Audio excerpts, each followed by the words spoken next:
ভাই আমার তিনি বলছেন আমার প্রায়শ্চিত্তি আমি যে পাপটা করেছি বাবরি মসজিদের উপরে কুরুল মেরেছিলাম, আমি সর্বপ্রথমে আঘাত এনেছিলাম। আমি তো ইসলাম কবুল করলাম, কিন্তু এই বাবরি মসজিদের উপরে যে আঘাত এনেছিলাম এই প্রায়শ্চিত্ত এই পাপ মোচনের জন্য এই হিন্দুস্তানের বুকে আমি একটা নয় দুটো নয় আমি 200 মসজিদ বানাবো। একটু জোরে বলুন না সুবহানাল্লাহ। কটা মসজিদ ভাঙলো? কটা? একটা। হচ্ছে কটা? 200। লাভ না লস ভাই? যে কুরুল মারলো সে ইসলাম কবুল করলো, সে এখন সোশ্যাল মিডিয়ায় যে সময় বাবরি মসজিদকে ভেঙে রাম মন্দির যেদিন উদ্বোধন হবে সে সোশ্যাল মিডিয়ায় সবার সামনে এসে গেছে, এসে বলছে আমি সেই ব্যক্তি, আমি ওই কুরুল মেরেছিলাম, আমি এখন ইসলাম কবুল করেছি, 200 মসজিদ করার ওয়াদা করেছি, এ পর্যন্ত আল্লাহ আমার দ্বারা 100 মসজিদ বানিয়ে নিয়েছেন। জোরে বলুন না সুবহানাল্লাহ। ভাইরা এই জন্য বলবো এই মুসলমান মেরে শেষ করা যায়নি, যাবে না। ও সোনার ভাইরা ইতিহাসের দিকে তাকান, মুসলমানের উপরে অত্যাচার, মুসলমানের উপরে জুলুম চলেছে, মুসলমানের উপরে অত্যাচার চলেছে আজও পর্যন্ত। ভাইরা আমার হিন্দুস্তানের বুক থেকে মুসলমানকে সরিয়ে দেওয়ার বিরাট একটা পায়তারা তারা করেছিল, এই জন্য তারা করেছিল এনআরসি করবো, এনআরসি করে মুসলমানদেরকে খতম করে নেব। কিন্তু আল্লাহ বলেন ওরে আমার বান্দারে, আমার মুসলমান বান্দাদেরকে তোরা সরিয়ে দিবি, মসজিদগুলো বিলীন হয়ে যাবে, মসজিদগুলো শেষ হয়ে যাবে, আজান দেনেওয়ালা থাকবে না, আজান দেনেওয়ালা থাকবে না। ও সোনার ভাইরা আজ যারা বাংলাদেশে চলে গেছে, যারা পাকিস্তানে চলে গেছে, সব তো ছিল হিন্দুস্তানের, তারা সব চলে গেল, বাংলাদেশ চলে গেল, পাকিস্তানে চলে গেল, আমাদের এতিম করে দিয়ে চলে গেল। আমরা যারা হিন্দুস্তানের বুকে রইলাম, আমাদের বাচ্চা যারা বলেছিলেন বাংলাদেশে যাব না, পাকিস্তানেও যাব না, আমাদের মরণ যদি হয় এই হিন্দুস্তানে হবে, ভারতবর্ষে হবে, আমাদের বাপ মার কবরটা ছেড়ে আমরা যাব না। যদি বাংলাদেশে চলে যাই বাপ মায়ের কবরটা জিয়ারত করতে পারবো না, বাপ মায়ের কবরের দ্বারে দুটো হাত তুলে আর কাঁদতে পারবো না। যদি বাংলাদেশ চলে যাই বাপের তৈরি করা মসজিদে আজান দিতে পারবো না, বাপের তৈরি করা মসজিদে আজান দিতে পারবো না, নামাজ পড়তে পারবো না। সব সেদিন আমাদের ফেলে এতিম করে তারা চলে গিয়েছিল ভাইরা আমার, কিন্তু আমরা যারা রয়ে গিয়েছিলাম আজও পর্যন্ত দেখুন ভারত স্বাধীনতার পর থেকে যত ইসলামিক কান্ট্রি রইল, পাকিস্তান রইল, বাংলাদেশ রইল, সেখানে দাও দাও করে আগুন জ্বলে, আর পশ্চিম বাংলার মানুষ আল্লাহ আমাদের শান্তিতে রেখে দিয়েছেন। একটু জোরে বলুন না সুবহানাল্লাহ। আছে না নাই? বাংলাদেশে গেছি, আলেমের কোনো ইজ্জত নাই, আলেমদেরকে পেটাই করা হচ্ছে। ও সোনার ভাই, আলেমদেরকে মেরে দেওয়া হচ্ছে। আপনারা দেখেছে সোশ্যাল মিডিয়ায় দেখেছেন রফিকুল ইসলাম মাদানী বলে একজন ছোট্ট বয়সের আলেম। ভাইরা আমার বয়স বেশি হলেও সে একটু ভেটে মানুষ, ছোটখাটো মানুষ, তাকে বন্দী করা হলো। ইসলামের পক্ষে কথা বলা হয়, তাকে বন্দী করা হলো। শুধু বন্দী নয়, তার হাতে ছিকল বাঁধা হলো, হাতে ছিকল দিয়ে পায়ে ছিকল দিয়ে তাকে নিয়ে যাওয়া হচ্ছে। আমাদের এখানে কুখ্যাত ডাকাতের মনে হয় ওরকম করে নিয়ে যাওয়া হয় নাই, যেভাবে নিয়ে যাওয়া হলো। ও সোনার ভাইরা, রফিকুল ইসলাম মাদানীকে যেভাবে ছিকল বন্ধ করে নিয়ে যাওয়া হলো, ছিকল দিয়ে বেঁধে নিয়ে যাওয়া হলো, দুনিয়ার মানুষ দেখলো, দুনিয়ার মানুষ দেখলো। শুধু রফিকুল ইসলাম মাদানীকে অপমানিত করা হয়নি, সারা পৃথিবীর আলেম ওলামাদেরকে অপমানিত করা হলো। সারা পৃথিবীর আলেম ওলামারা মনে রাখবেন, বিশ্ব নবী বলেছেন আনা খাতামান নবিয়্যিন, আমি হলাম শেষ নবী, লা নবিয়্যা বাদি, আমার পরে আর কোন নবী আসবে না। নবী আসার দরজা বন্ধ হয়ে গেল। নবীরা কাজগুলো করবে কারা? নবীরা কাজগুলো করবে না আলেম ওলামারা। ও সোনার ভাইরা, ওই আলেমকে যদি বেইজ্জতি করা হয় তাহলে বলুন এবার ধারাবাহিকতা কোথায় চলে যাচ্ছে? ঠিক কি না?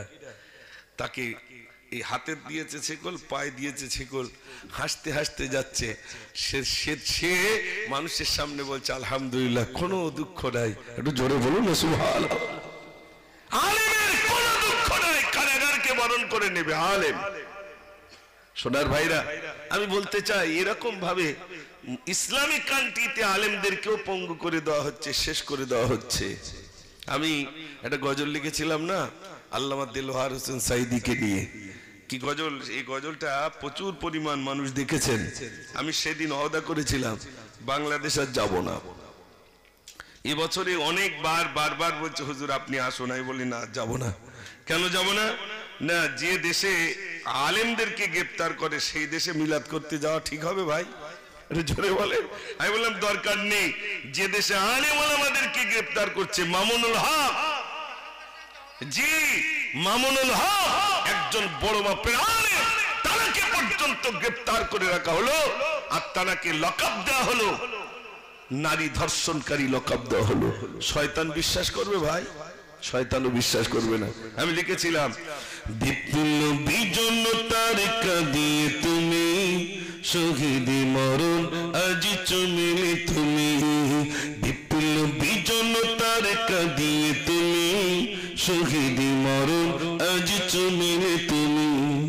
তুমি ছিলে বাংলার প্রীতি রাগাবার, বাতিল কেঁপেছে তোমার দিকে তর তর, কোরআনে পাখি হয়েছিলে গো তুমি, কোরআনে পাখি হয়েছিলে গো তুমি, শহীদি মরণ আজ চমিলে তুমি, শহীদি মরণ আজ চমিলে তুমি, বিপ্লবী জনতার কাঁদিয়ে তুমি শহীদি মরণ আজ চমিলে তুমি।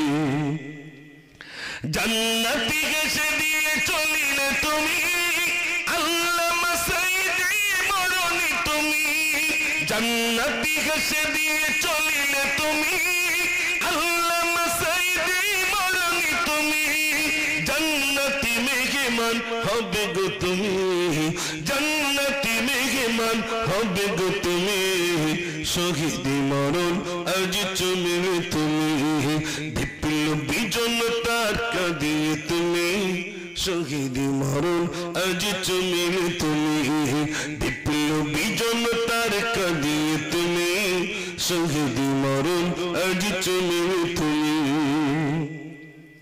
কারাগারে কাটালে 13টি বছর, কারাগারে কাটালে 13টি বছর, জনগণ দিলেতে পেয়েছো কদর, তুমি যে ছিলে মোদের নয়ন মনি, তুমি যে ছিলে মোদের নয়ন মনি, শহীদি মরণ আজ চমিলে তুমি, বিপ্লবী জনতার কাঁদিয়ে তুমি শহীদি মরণ আজ চমিলে তুমি, বিপ্লবী জনতার কাঁদিয়ে তুমি শহীদি মরণ আজ চমিলে তুমি। নারে তাকবীর! ভাইরা, এই আলেমের একটা আলেমকে গ্রেফতার করা হলো, 13টা বছর কারাগারে রাখা হয়েছিল। আল্লামা দেলোয়ার হোসেন সাইদি, যার ক্যাসেট শুনে শুনে কত আলেম, কত মানুষ, যার বক্তব্য শুনে আমার বিধর্মী ভাইরা ইসলাম কবুল করেছেন। একটু জোরে বলুন না সুবহানাল্লাহ। 1-800 নয়, 2-5টা নয়, 1000 নয়, কয়েক হাজার বিধর্মীরা মাওলানা দেলোয়ার হোসেন সাইদি সাহেব হুজুরের হাতে হাত দিয়ে ইসলাম কবুল করেছেন। একটু জোরে বলুন না সুবহানাল্লাহ। লোক দেখাতে পারবেন একটা আলেম জনের হাতে হাত দিয়ে 2-10 জন ইসলাম কবুল করেছেন? কিন্তু আল্লাহ তানার যেমন ইলহাম দিয়েছিলেন, তেমন জ্ঞান দিয়েছিলেন, আর তেমন বলনি ভঙ্গি আল্লাহ তানাকে দিয়েছিলেন। সারা ওয়ার্ল্ডে,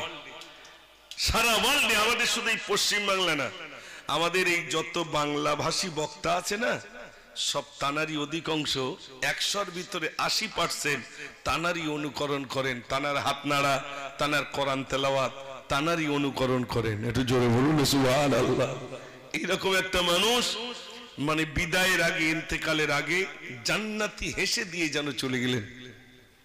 ভাইরা, তাই বলতে চাচ্ছিলাম আপনাদের কাছে, সারা পৃথিবীর বুকে আলেমদের উপরে, আলেম ওলামাদের উপরে, টুপিওয়ালাদের উপরে, দাড়িওয়ালাদের উপরে অত্যাচার চলছে, জুলুম চলছে। মনে রাখবেন এটা একটা বিরাট পরীক্ষা। সেই পরীক্ষায় আল্লাহ পাক যেন আমাদের উত্তীর্ণ হওয়ার তৌফিক আমাদের নসিবে কবুল করেন। সবাই বলুন আমিন। আপনাদের কষ্ট হচ্ছে নাকি ভাই? তাহলে একটু তাকবীর জোরে, পিছনে যা হয় হোক, আপনি একটু তাকবীর জোরে দেন, নারী তাকবীর। আর একটু জোরে দেন, নারী তাকবীর। মাশাআল্লাহ। আর কয়েকটা ঘন্টা পর আপনাদের মসজিদের মুয়াজ্জিন সাহেব বলবেন আল্লাহু আকবার, আল্লাহু আকবার। আল্লাহ মহান, আল্লাহ বড়। আশহাদু আল্লা ইলাহা ইল্লাল্লাহ, আমি সাক্ষী দিতেছি আল্লাহ ছাড়া কোনো মাবুদ নাই। একটু জোরে বলুন না সুবহানাল্লাহ। প্রথম এসেছি যখন আমি যে এসেছি, আমার হুজুর দু চারটে টুকু গজল বললেন। আমার যে দাড়ি চুল পেকে গেছে, আমার দিক তাকায়নি। আমি যদি জন থাকতাম না, বেশি বেশি বলা যেত, ঠিক কিনা ভাই? এখন তো বয়স হয়ে গেছে, তারপরেও যুবকরা বারবার বলে, ওরা মনে করে মুজফ্ফর মনে আছে আগের মতো ছোট রয়েছে, তাই উঠি পারি হয়তো খানিক চালিয়ে দেবে করি। ওদের ধারণা দু চারটে গজল শুনবো, গজলেই বলি ইনশাল্লাহ, সেটাও বলবো শেষের দিকে। দু চারটে গজল আপনাদের শোনাবো ইনশাল্লাহ। তার আগে প্রাণ ভরে একটু দরুদ শরীফ। আল্লাহুম্মা সাল্লি আলা সাইয়্যিদিনা মাওলানা মুহাম্মদ ওয়া আলা আলি সাইয়্যিদিনা সাল্লাল্লাহু আলাইহি ওয়াসাল্লাম। আজকে আমার বিষয়বস্তু হবে মহান রবের পরিচয়। আল্লাহ রাব্বুল আলামিনের পরিচয়টা আমাদের জানতে হবে। তিনি কে? তিনি কত মহান? তিনি হলেন আমাদের আল্লাহ সুবহানাহু ওয়া তাআলা। তিনি বলছেন আমি হলাম ইন্নাল্লাহা আলা কুল্লি শাইইন কাদির, আমার মতো ক্ষমতা কারুর নাই। তিনি বলবেন শুধু কুন ফায়াকুন, হয়ে যাও, সঙ্গে সঙ্গে তা হয়ে যাবে। এখানে যত ভাইরা আছেন, আমাদের কি কত সুন্দর করে বানিয়েছেন বলেন তো ভাই, কত সুন্দর করে বানিয়েছেন। আল্লাহ বলছেন, আল্লাহ রাব্বুল আলামিন বলেন আসমান তৈরি করলাম, বললাম কুন ফায়াকুন, হয়ে যাও, হয়ে গেল। জমিন তৈরি করলাম, বললাম কুন ফায়াকুন, হয়ে যাও, হয়ে গেল। পাহাড় তৈরি করলাম, বললাম কুন ফায়াকুন, হয়ে যাও, হয়ে গেল। কিন্তু যখন মানুষ তৈরি করলাম, কুন ফায়াকুন দিয়ে তৈরি করি নাই, বরং আমার কুদরতি হাতে আমি আমার বান্দাদেরকে বানালাম। একটু জোরে বলুন না সুবহানাল্লাহ। আল্লাহ রাব্বুল আলামিন এত সুন্দর করে তৈরি করেছেন। আল্লাহ রাব্বুল আলামিন বলেন বান্দা তুমি আমাকে ডাকো, আমাকে ডাকো। দুনিয়ার কাকে ডাকো? তুমি কেন গাছকে মাবুদ বলো? তুমি কেন সূর্যকে মাবুদ বলো? ও সোনার ভাইরা, আল্লাহ রাব্বুল আলামিনের জন্য বান্দার দিকে তাকিয়ে বলে বান্দা আমাকে ডাকো। গভীর রজনীতে যদি ডাকো, মনে মনে যদি ডাকো, আমি শুনতে পাই। জোরে ডাকলে আমি শুনতে পাই। আমি রব্বুল আলামিন ওরে বান্দা যখনই ডাকবে আমি শুনতে পাই, আমি শুনতে পাই। একবার ডাকলে আমি আল্লাহ তোমার ডাকে সাড়া দিয়ে দেবো। জোরে বলুন না সুবহানাল্লাহ। সোনার ভাই আমার, আল্লাহ রাব্বুল আলামিন বান্দার ডাকে সাড়া দিয়ে দেন। একবার যদি বলেন বিসমিল্লাহির রহমানির রহিম। আল্লাহ নামের মানে তাৎপর্য 1000, রহমান নামের মানে তাৎপর্য 1000, রহিম নামের মানে তাৎপর্য 1000। কোন মানুষ যদি একবার বলে বিসমিল্লাহির রহমানির রহিম, ওই মানুষটা যেন মহান রব্বুল আলামিনকে 3000 নাম ধরে ডাকলো। একটু জোরে বলুন না সুবহানাল্লাহ। একবার বলবেন বিসমিল্লাহির রহমানির রহিম, মহান রব্বুল আলামিনের 3000 নাম ধরে ডাকা হলো। জোরে বলুন না সুবহানাল্লাহ। আমরা ডাকতে চাই না, আমরা ডাকতে চাই না। আমি আপনাদের উদ্দেশ্যে, যুবক ভাইদের উদ্দেশ্যে লিখেছিলাম, নাই মোর সুখ দুঃখ, নাই রে পিয়াস বুক, দুনিয়া দেখুক আজ কেমনে, আমি বলে দিয়েছি কোরআনে। নাই মোর দিন রাত, নাই মোর পাহাড়, নাই মোর মা বাপ রে, তাই আমি আল্লাহু মুহাম্মদ রে। জোরে বলুন না সুবহানাল্লাহ। আমার সুখ নেই, শান্তি নেই, দুঃখ নেই, এগুলো কিচ্ছু প্রয়োজন হয় না, আমি হলাম আল্লাহ। তারপর লিখলাম, তোমরা বলতে পারো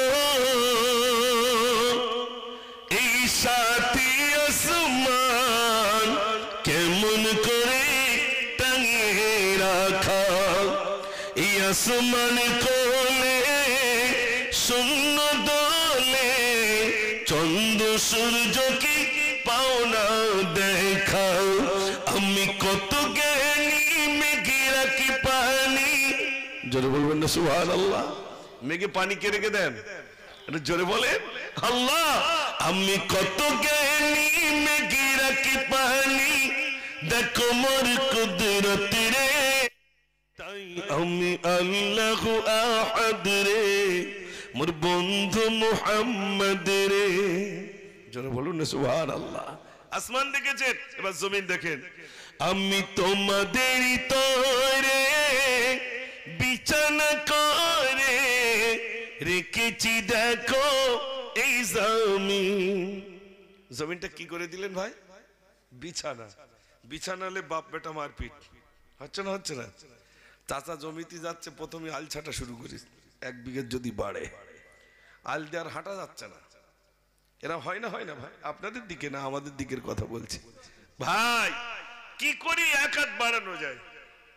এই জমিন আল্লাহ বলছে তোমার জন্য বিছানা করে দিলাম, সেই জমিন নিয়ে বাপ বেটায় মারপিট, বাপের সাথে ছেলের আলাপ নেই, জমি জমি করে ভাই ভাই মারপিট আছে না নাই?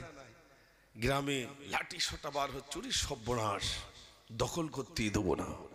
আল্লাহ বলছে এটা আমি তোমাদের জন্য বিছানা বানিয়ে দিলাম। বিছানা যেমন আমরা শুতে গেলে বিছানা তৈরি করি, আল্লাহ বলছেন ওটা তোমাদের জন্য ওটাই করে দিলাম। আর সেটাকে নিয়ে নিজেদের ভিতরে এত হানাহানি হচ্ছে, বক্তা মানুষদেরকে বলছে ভাই একটু আগিয়ে আসেন, আর পিছনের দিকে যেন তাকাবেন না।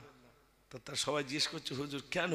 বলছে হয়তো পিছনে দেখা যাবে আবেগে পড়ে ছুটছি, কিন্তু যার সাথে কথা হয় না সে হয়তো পিছনে ঠেলাঠেলি শুরু করে, যা আগে চল, তখন টেনশন আরো বাড়বে। আমাদের ভিতরে এরকম বাড়িতে বাড়িতে আছে, জমি নিয়ে সমস্যা আছে না নাই? আজ থেকে সমস্যা মিটান। আল্লাহ বলছে জমিনটাকে তোমাদের জন্য বিছানা বানিয়ে দিলাম, এর থেকে বেশি নাই। ও সোনার ভাই, আমার বাপের সঙ্গে ছেলের কোনো আলাপ নাই, সেটাও জমিন নিয়ে। বাপ ছেলেকে ভাই আমার সম্পদ থেকে যখন খারিজ করে দিল, ছেলে বাপকে বাপ বলে না। ছেলে যখন বাপকে বাপ বলে না, বাপ ও ছেলেকে কোনো ত্যাগ করে না। ও সোনার ভাইরা, একদিন নয়, দুদিন নয়, 1 বছর, 1 বছর নয়, 2 বছর নয়, 10টি বছর অতিবাহিত হয়ে গেল, বাপের সঙ্গে ছেলের কোনো সম্পর্ক নাই। বাপ একদিন কি করলো ভাইরা, আমার ছেলে একদিন কি করলো, পঞ্চায়েতের মেম্বারের কাছে গিয়ে বলছে ও প্রধান সাহেব, আমার বাপের বিরুদ্ধে একটা মামলা দায়ের করবো। কি মামলা দায়ের করবে? আমার বাপ আমাকে জন্ম দিয়েছে, আমাকে বড় করেছে, কিন্তু আমাকে জমি দিল না। বাপের বিরুদ্ধে সন্তান এবার আপিল করলো। ভাইরা আমার মেম্বারের কাছে যখন আপিল করলো, নোটিশ চলে গেল বাপের কাছে। বাপ নোটিশ পেয়ে এবার বিবিকে ডেকে বলছে, বিবি শোনো, তোমার একমাত্র কলিজার টুকরা ছেলে আমার বিরুদ্ধে মামলা দায়ের করেছে, তুমি কি জানো? ছেলে বলছে, ছেলে মামলা দায়ের করেছো বিবি, তুমি জানো? বিবি বললেন, প্রাণের স্বামী আমি জানি না। বলছে শোনো শোনো, তোমার একমাত্র ছেলে আমার বিরুদ্ধে পঞ্চায়েত আপিল করেছে, এই দেখো নোটিশ পাঠিয়ে দিয়েছে, 3 দিনের ভিতরে পঞ্চায়েতে হাজির দিতে হবে, নইলে কিন্তু সমস্যা ঘটবে। 3 দিনের ভিতরে হাজির হইলে সমস্যা হয়ে যাবে। ও বিবি, এখন আমার বিরুদ্ধে তো মামলা দায়ের করলো। কার বিরুদ্ধে করেছে ভাই? ছেলে বাপের বিরুদ্ধে। এরম ছেলে আপনাদের এলাকায় নেই, আমি আমাদের ওই দিককার কথা বলছি, দিক তো ভালো, সর্বনাশ হয়ে যাচ্ছে। ও সোনার ভাই, একটুখানি শোনো, ছেলে যখন মামলা দায়ের করলো, বাপ বিবিকে একদিন ডেকে বলছো, বিবি আমার বিরুদ্ধে মামলা দায়ের করলো, শোনো শোনো বিবি, একদিন ওই বাচ্চাটা গভীর রজনীতে তুমি আমার হাতটি নিয়ে ছেলের মাথায় দিয়ে বলেছিল, স্বামী ছেলের এত জ্বর গভীর রাতে কোথায় নিয়ে যাব বলো বলো। আমি সেদিন গভীর রজনীতে ছুটে ছুটে ছুটে ডাক্তারের কাছে গিয়েছিলাম। ডাক্তার বাবুর বাড়িতে গিয়ে বললাম, ও ডাক্তার সাহেব বাড়িতে আছেন কিনা? ডাক্তারের ঘর থেকে আওয়াজ আসলো ডাক্তার বাড়িতে নাই। ছুটে ছুটে অন্য ডাক্তারের কাছে গেলাম। যদিও ডাক্তার বাবু আমার বাড়িতে এলেন, আমার সন্তানকে দেখবেন এমন সময় মুয়াজ্জিন মসজিদে বলছেন, আসসালাতু খায়রুম মিনান নাওম। সারা রাত জেগেছিলাম, সন্তানের জন্য জেগেছিলাম, সন্তানের জন্য ছুটে ছুটে ডাক্তারের কাছে গিয়েছিলাম। ডাক্তার বাবু যদিও বাড়িতে এলেন, বললেন তাড়াতাড়ি করে হসপিটালে নিয়ে যাও। আমার ছোট্ট বাচ্চাটাকে হসপিটালে নিয়ে গিয়েছিলাম। ডাক্তার বাবু আমার ছেলেকে ভর্তি করে নিয়েছিলেন। ও বিবি, ছেলেটাকে ভর্তি করে যখন আমি নিচের দিকে চলে এসেছিলাম, এক জায়গায় বসেছিলাম, তুমি আমাকে বলেছিলে প্রাণের স্বামী পায়ে রক্ত জমাট বেঁধে গেছে কেন? আমি বলেছিলাম কই আমি তো জানি না। তাড়াতাড়ি করে তুমি গরম পানি এনেছিলে, ওই গরম পানি রক্ত জমাট জায়গাটায় যখন তুমি দিয়েছিলে, দেখা গিয়েছিল রক্তগুলো সরে গেল, কিন্তু দেখা গেল পায়ে নখ নাই, নখটা পর্যন্ত উঠে গেল। তুমি আমাকে বলেছিলে প্রাণের স্বামী এমন কেন হলো? আমি বললাম বিবি, রাতের অন্ধকারে ছুটে ছুটে ডাক্তারের কাছে গিয়েছিলাম, রাস্তায় পড়ে গিয়েছিলাম, পায়ের নখটা উঠে গিয়েছিল, আমার হুঁশ ছিল না, আমার বুকে লেগেছিল বিবি, আমার হুঁশ ছিল না। সেদিন তোমায় বলো বলো এত কষ্ট করেছিলাম ছেলের জন্য, যে ছেলেটাকে এত বড় করলাম, সেই ছেলেটা আজ আমার বিরুদ্ধে পঞ্চায়েত আপিল করেছে। ও সোনার ভাইরা, কষ্ট হবে না? হবে না? বিচার হবে পঞ্চায়েতে। আপনাদের অসুবিধা হচ্ছে না তো? আজ দুটো লিক সারাই করে যাব, তাতে টিউ হয় সারবে, আর নয় বাস্ট হবে দুটোর একটা। একটু আওয়াজ দেন দেখি, নারে তাকবীর। আমার সব বাপজিদের পেয়েছি বলে আজ কথাগুলো বলছি ভাই। ইয়ং থাকলে আবার সে আলাদা হতো। সব বাপজিরা এখানে আছেন তো, বাড়ি বিরাট শান্তি, নাকি ভাই? বিরাট শান্তি। আহা, এখন নাম হয়েছে বুড়ো আর বুড়ি, কি সুন্দর নাম। বেশি করলি বৃদ্ধাশ্রমে দিয়ে আসবে, ওখানে বসে বসে টিভি দেখো আর খাও। এরকম আছে না নাই? সেই বৃদ্ধাশ্রমে দিয়ে আসবে। আর কুটুম এসে জিজ্ঞেস করছে, একটু ও আমার বাড়ির দিকে একটু যে ওখানে, তাহলে কি করে যায় বলে? বুড়ো টানতে টানতে আমার শেষ হয়ে যাচ্ছে। মানে বুড়ো টানতে টানতে উনি শেষ, তাই আর কোথাও যেতে পারে না। ও সোনার ভাইরা, একটু কেনে শুনুন, আমি বলছিলাম জমিন বিচার করে দিয়েছেন আল্লাহ, বিচার হবে। পঞ্চায়েতের মেম্বার ভাইরা আমার, প্রধান সাহেব মিডিলে বসলেন, একদিকে ছেলে আর একদিকে বাপ রইল, সব কথার ভিতরে শুনে নিল। এবার পঞ্চায়েতের মেম্বার বলছেন, ছেলে জন্ম দিয়েছ, কি দিতে হয় তুমি কি জানো না? বিরাট যখন উপরে চাপাচাপি করলো, ক বিঘে জমি? বলছে আমার 8 বিঘে জমি, 6 বিঘে জমি ছেলেকে দিয়ে দাও। তুমি বুড়ো জমি নিয়ে কি করবে? 2 বিঘে জমি নিয়ে বাড়ি চলে যাও। বলছে আমার কোনো দুঃখ নাই, সব জমি যদি ছেলেকে দিতে বলেন দিয়ে দেব, সব জমি তো তার জন্য করলাম। আমার বাপ আমাকে যতটুকু রেখে নিয়েছিলেন, তার ভিতর দিয়ে কষ্ট করে আমার ছেলের জন্য যদি 2 কাঠা জমি কিনতে হয়, তাও তো ছেলের জন্য কিনলাম। ওই ছেলে যা চায় আমি সব দিয়ে দেব। ভাইরা আমার বললেন, না না, 6 বিঘে জমি ছেলের দাও, 2 বিঘে জমি নিয়ে বাড়িতে চলে যাও। 2 বিঘে জমি নিয়ে বাড়িতে চলে গেল। বিবিকে বললেন, ও বিবি, ছোটবেলায় তোমাকে আমি নিজের বিবি করে এনেছিলাম, আজ তুমি বৃদ্ধা হয়ে গেছো, আর তোমার ছেলে আমাদের খেতে দেবে না, দেবে না। চলো চলো, ছোট্ট করে একটা রান্নাঘর খুলি, চলো। যেমন ভাবে প্রথমে সংসার করেছিলাম, এই বৃদ্ধা বয়সে তুমি রান্না বান্না করো, আমি আর তুমি খাওয়া দাওয়া করবো। কোনো দুঃখ নাই, কোনো বেদনা নাই। ছেলে বলে দিয়েছি দেব না, না দেবে তো কি আছে?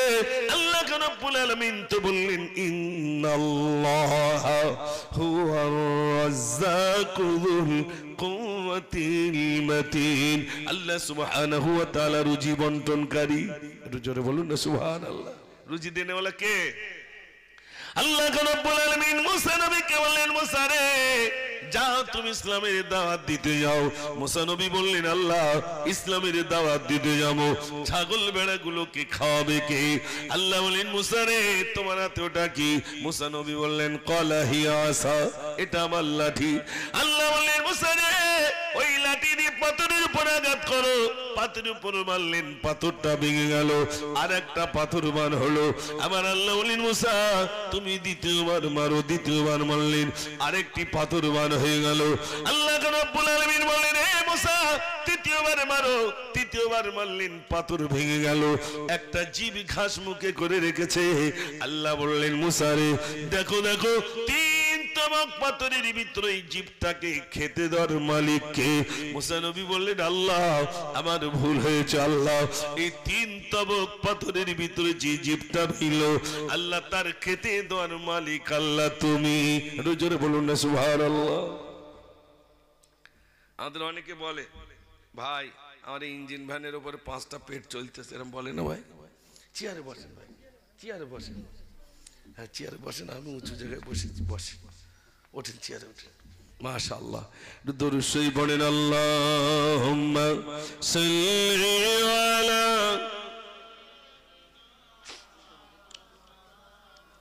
ওয়া আলা আলি সাইয়্যিদিনা মাওলানা মুহাম্মদ। কোনটা চিঠি করছে মনিটর?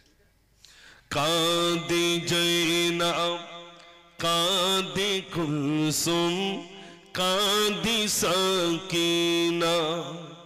কাঁদি জৈনাব, কাঁদি কুলসুম, কাঁদি সাকিনা।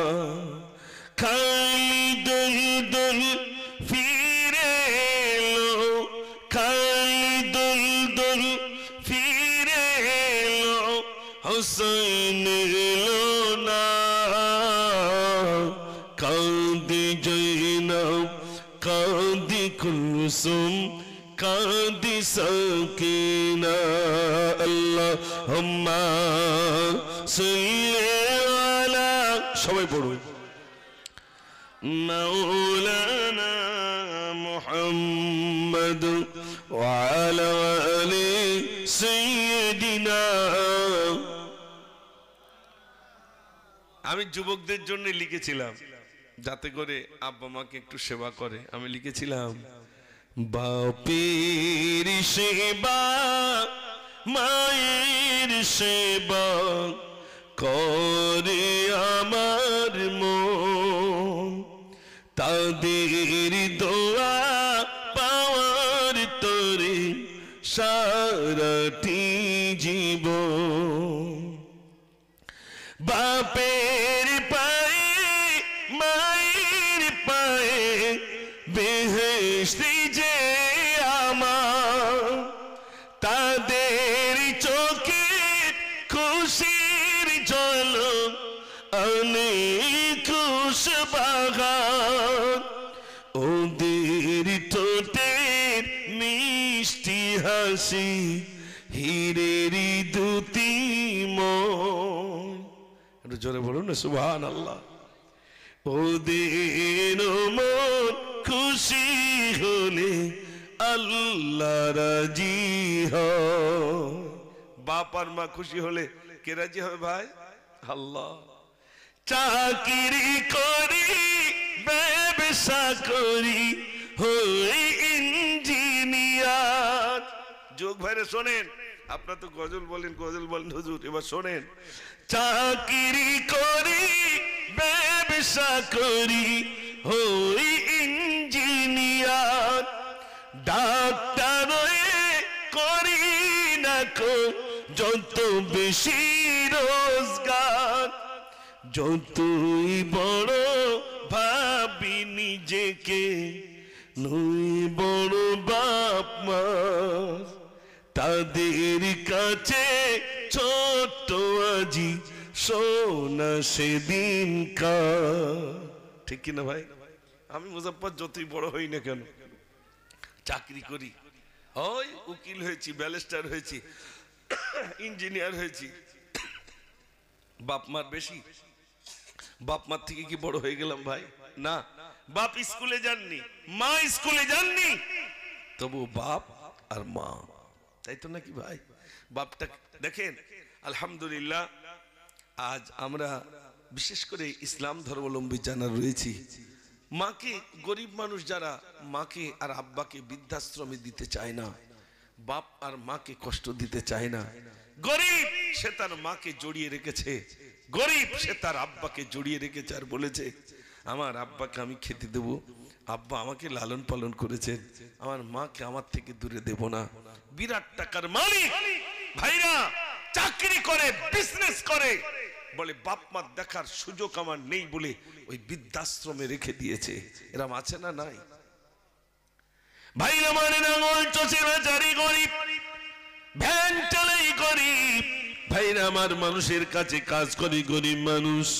তুই বলে হুজুর ও সোনার ভাইরা, আমি আপনাদের এখানে যেমন জলসাইলাম, আমি একটা জলসাই গেলাম, আমাকে নিয়ে বলছো হুজুর চলুন আমার বাড়িতে চলুন। আমি যাবো না, আমাকে জোর করে নিয়ে গেলেন হুজুর আমার বাড়িতে অন্তত এক গ্লাস পানি খেতে হবে। আমাকে নিয়ে গিয়ে বলছো হুজুর আমার যে বাড়িটা দেখছি কোনো ঘরে খাট নাই, কোনো ঘরে তক্তপোষ নাই, একটা তক্তপোষ রেখে দিলাম, আমার মাও কানে সই আর আমি আর আমার বিবি আমরা নিচেই সই। আমরা নিয়ত করেছি যতদিন পর্যন্ত আমার মা জননী বেঁচে থাকবে, আমার মা থাকবেন উপরে আর আমরা সন্তানরা থাকবো নিচে। একটু জোরে বলুন না সুবহানাল্লাহ। আমাকে নিজে হুজুর আমার মার কাছে চলেন, একটা পান অন্তত খেয়ে যান। আমি নিজ চোখে দেখেছি, কসম, একদম কসম খোদা, আল্লাহ সাক্ষী, আমি নিজ চোখে দেখলাম যে ছেলেটি আমাকে প্রত্যেকটা ঘর দেখাচ্ছে, হুজুর দেখেন কোন ঘরে আমার খাট নাই, আমার মা জীবিত রয়েছেন, আব্বা চলে গেছেন, তাই মাকে উঁচু জায়গায় রেখেছি, নিয়ত করেছি মা যতদিন থাকবেন মা খাটে থাকবেন, আমরা নিচে থাকবো। একটু জোরে বলুন না সুবহানাল্লাহ। আর আমাদের সেই রান্নাঘরটায় 20 ঘর, ওই জায়গায় তুমি থাকো, আমার লোক কুটুম আসে জানো তো, ঠিক বলছি না ভুল বলছে? বাপ মাটার ওই জায়গায় রেখে দিয়েছে, মান সম্মানের ব্যাপার, তাই বাপটার ওর মধ্যে রেখে দিয়েছে আর মাটা ওইখানে থাকে, লোকের কাছে পরিচয় দেয় না যে ওটা আমার মা, ওটা আমার আব্বা। আমি গজলগুলো, ছেলেটা শুধু বললেন হুজুর গজল বলেন, গজলগুলো কেন লিখেছি, প্রত্যেকটা গজল লেখার পিছনে কারণ ছিল। মায়ের কদম চুমে নিলে খোদার রহম হতো, ফুলের সুবাস যতই তার হবে না মায়ের মতো। মায়ের কদম চুমে নিলে খোদার রহম হতো। জোরে বলুন না সুবহানাল্লাহ। জান্নাত পেতে যদি চাও দিও না মাকে ব্যথা, গর্ভে দারুণ যন্ত্রণা মায়ের দিলে গাথা, কোথায় গেলে পাবো বলো আমার মায়ের মতো। মায়ের কদম চুমে নিলে খোদার রহম হতো। নারী তাকবীর। আমি রেখেছিলাম মনে আছে, সে বিচার হয়ে গেছে, সেখান থেকে আবার শুরু হবে ইনশাল্লাহ। তার আগে সবাই মিলে, আপনাদের মনে রাত হয়ে গেছে বলে কষ্ট হচ্ছে নাকি? ইনশাল্লাহ খুব বেশি দূর যাব না, আমার পরে আর একজন আছেন মনে হয়, তিনি হাতে উঠে দোয়াদানি করে দেবেন নাকি? তিনি উঠে দোয়াদানি করে দেবেন ইনশাল্লাহ। বেশি রাত হয়নি, খুব তাড়াতাড়ি ইনশাল্লাহ ইতি হবে। একটু প্রাণ ভরে দরুদ পড়ুন। আল্লাহুম্মা সাল্লি আলা মাওলানা মুহাম্মাদ ওয়া আলা আলি সাইয়্যিদিনা। ভাইরা, মাও আছে আব্বা আছে, খেদমত করতে পারলাম না। হযরত ওমর ফারুক রাদিয়াল্লাহু তাআলা গভীর রজনীতে অলিতে গলিতে ঘোরাফেরা করেন। একটা গলির ভিতরে গিয়ে দেখছেন নির্জন জায়গায় উনি অলিতে গলিতে ঘুরতেন। কেন? আমার রাজ্যের ভিতরে কি কষ্টে আছে তাই তিনি ঘুরতেন। আমরা রাত্রে অলিতে গলিতে ঘুরতে পারবো না, এটা আমাদের জন্যে উচিত নয় এবং আমাদের জন্য জায়েজ নয়। হযরত ওমর ফারুক রাদিয়াল্লাহু তাআলা তিনি ছিলেন অর্ধজাহানের খলিফা, তাই কত মানুষ তার যন্ত্রণা আছে, বেদনা আছে, হয়তো আমার সঙ্গে বলতে পারবে না, তাই তিনি ঘুরতেন। হঠাৎ একটা গলির ভিতরে ঢুকলেন, দেখছে গুনগুন করে কান্নার আওয়াজ ভেসে আসছে। ভাইরা আমার, তিনি কি করলেন?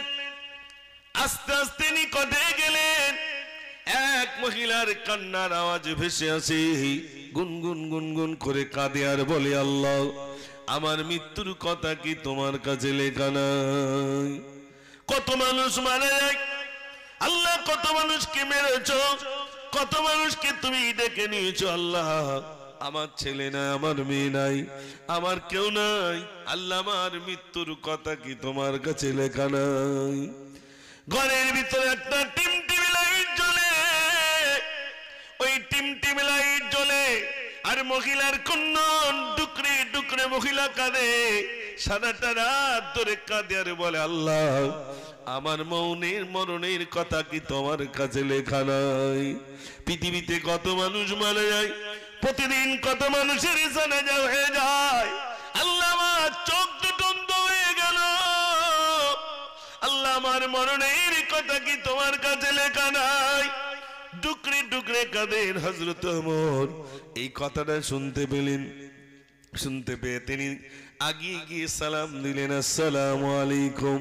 উত্তর চলে এলো, ওয়ালাইকুম আসসালাম। হযরত ওমর ফারুক রাদিয়াল্লাহু তাআলা বলেন, মা কিসের জন্য গভীর রজনীতে কাঁদেন মা? মহিলা বলে, বাবা কে তুমি? আজ আমাকে তুমি মা বলে ডেকেছো? আমার মা বলতে আমি কত বছর বঞ্চিত হয়ে গেলাম বাবা, আজ তুমি আমাকে মা বলে ডেকেছো, আমার কলিজা কানা ঠান্ডা হয়ে গেল। কে বাবা তুমি? আজ আমাকে তুমি মা বলে ডেকেছো। হযরত ওমর এই কথাটা গোপন রেখে দিলেন নিজের নাম। ও মা, মনে করুন এটা আপনার কলিজার টুকরা ছেলে। মহিলা বলে, বাবা কে তুমি? আজ আমাকে ছেলে বলেছো? আমার ছেলে ভাবে তুমি বাবা, আমার ছেলে মারা গেল, মেয়ে মারা গেল, কেউ নাই, কেউ নাই বাবা, কে তুমি বলো, তোমার পরিচয়টুকু বলো। হযরত ওমর বললেন, মা আমার পরিচয়টা আমি পরে বলবো, তবে বলুন বলুন কিসের জন্য আপনি ক্রন্দন করেন, কি কারণে কাঁদছেন মা? মহিলা বললেন, হুজুর, মহিলা বলে, বাবা ছেলে কিসের জন্য কাঁদি? শোনো বাবা, আমার চোখ দুটো অন্ধ হয়ে গেছে কাঁদতে কাঁদতে, আমি গোসল করতে পারি না, আমি খাওয়া দাওয়া করতে পারি না, চলাফেরা করতে পারি না। এ আমার বাবা ছেলে শোনো, আমার আওলাদগণ সব মারা গেল, আমার ছেলে নাই, আমার স্বামী নাই, আমার কেউ নাই বাবা, সব চলে গেল।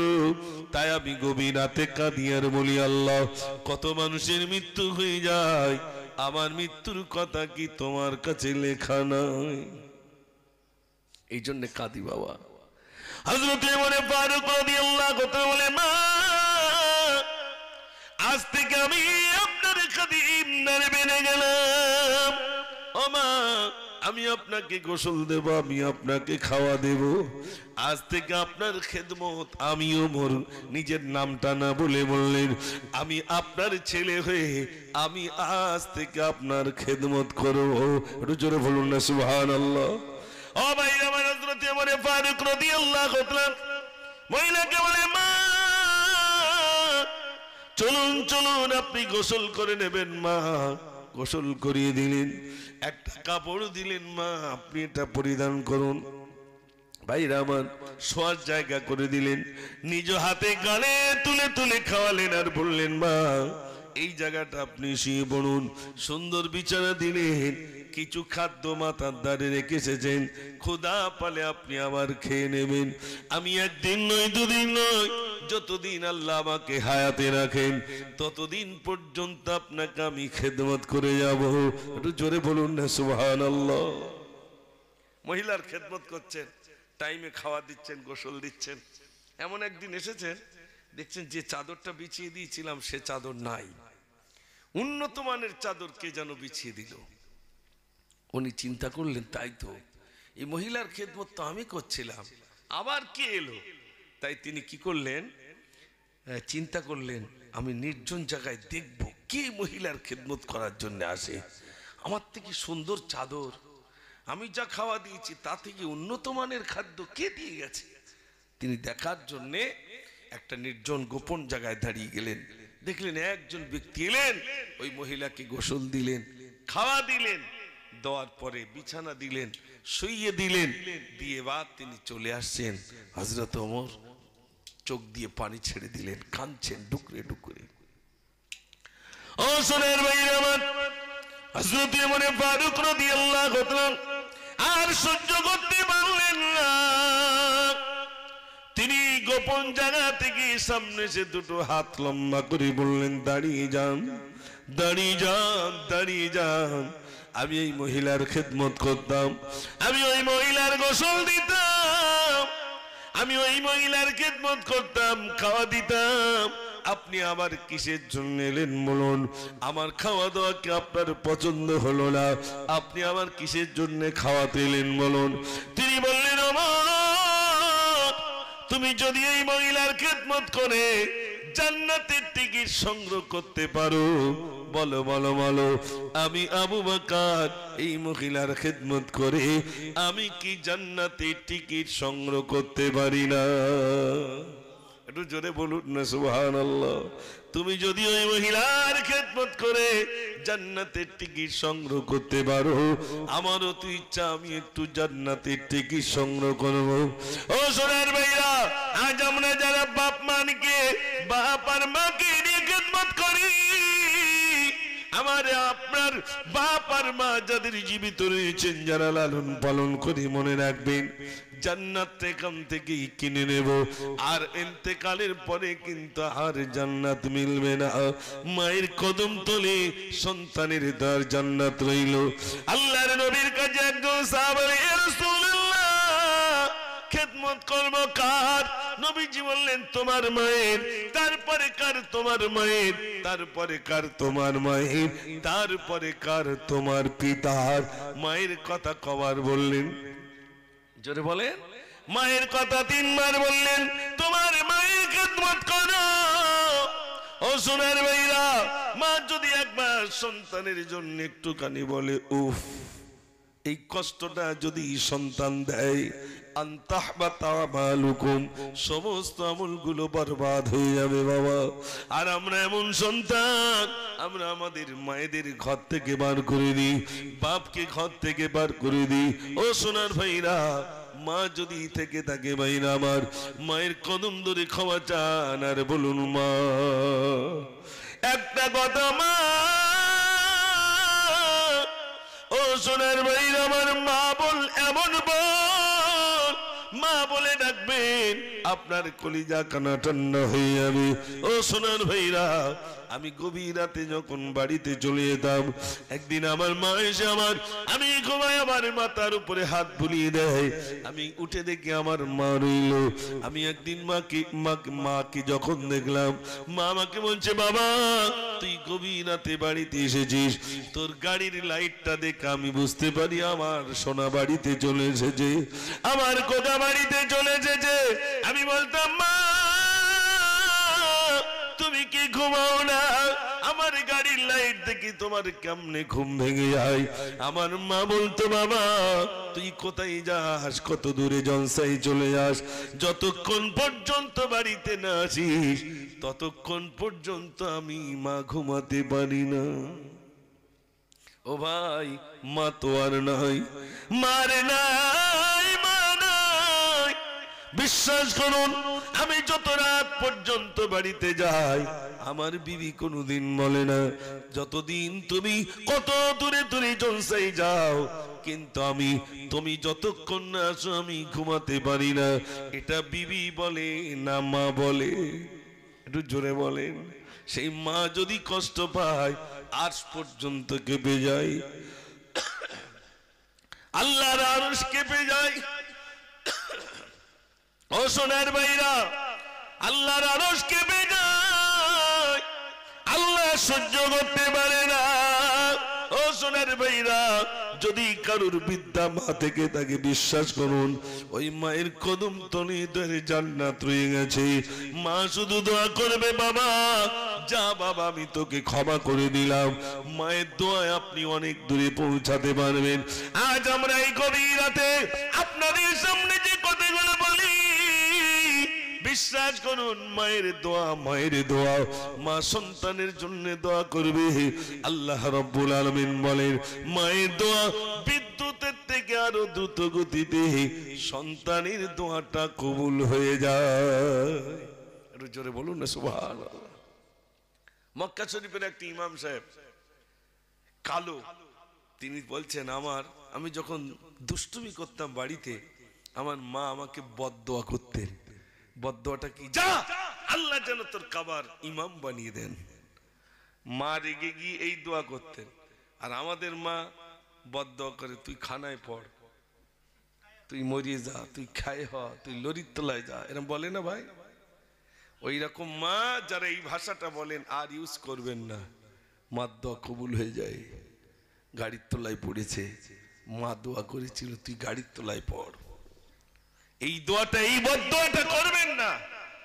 যত গার্জেন আছেন, কষ্ট দিক ছেলে মেয়ে, কষ্ট দিক, এই বদদোয়াটা করবেন না, ভালো দোয়াটা অন্তত করবেন। আমার ভাইরা, আমার বাবাজির এখানে যারা আছেন, আমি বলছিলাম হযরত ওমর ফারুক রাদিয়াল্লাহু তাআলা প্রতিযোগিতা করেছেন জান্নাত পাওয়ার জন্য। ও সোনার ভাই আমার, এজন্য আমি আপনাদের কাছে বলবো, নাম শুনেছেন হযরতে আলকামা। হযরতে আলকামা ভাইরা আমার ইন্তেকালের মুহূর্তে তার জবানে কলমা আসে না। ও ভাইরা আমার, কলমা যখন আসে না, আল্লাহর নবীর কাছে সাহাবারা এলেন, ইয়া রাসূলুল্লাহ আলকামার জবানে কলমা আসে না। আল্লাহর নবী বললেন, আলকামার মা কি জীবিত আছে? ইয়া রাসূলুল্লাহ জানা নাই। যাও দেখো আলকামারের মা জীবিত আছে কি। খবর নিয়ে এসে দেখছেন আলকামারের মা জীবিত রইলেন। আল্লাহর নবী বললেন, আলকামারের মাকে তোমরা আনতে যাও, তাড়াতাড়ি চলে যাও, আলকামারের মাকে তোমরা নিয়ে এসো। আলকামারের মাকে ডেকে রাখলো। নবীজি বললেন, আলকামারের মা, আলকামারকে তুমি ক্ষমা করে দাও। না আমার আলকামারকে আমি ক্ষমা করব না। আমাকে এত কষ্ট দিয়েছে, আলকামারকে আমি ক্ষমা করব না। নবীজি বললেন, যদি ক্ষমা না করে তাহলে আলকামারের জবান থেকে কলমা আসবে না, কলমা নসিব হবে না, একটু ক্ষমা করে দাও। ভাইরা আমার, মা বললেন, ইয়া রাসূলুল্লাহ আমাকে এত কষ্ট দিয়েছে আমার ছেলে, আমাকে এত কষ্ট দিয়েছে, আমার ছেলেকে আমি ক্ষমা করতে পারি না। আল্লাহর নবী বললেন, ক্ষমা যদি না করো জাহান্নামের আগুনে পড়বে। মা বলল, জাহান্নামে যাক, আমি ওকে ক্ষমা করব না। আল্লাহর নবী বললেন, আলকামারের মা তুমি ক্ষমা করো, তুমি ক্ষমা না করলে আল্লাহ ক্ষমা করবেন না, ওর জবান থেকে কলমা আসবে না। বারে বারে বলছি, ইয়া রাসূলুল্লাহ আমাকে বলবেন না ক্ষমা করার কথা, আমি ওকে ক্ষমা করব না।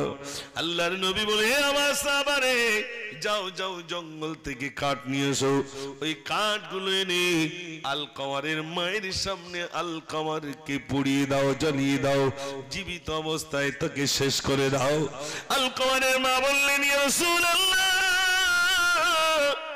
আমার সামনে আমার ছেলে আগুনে জ্বলবে, আমি মা সহ্য করতে পারি না।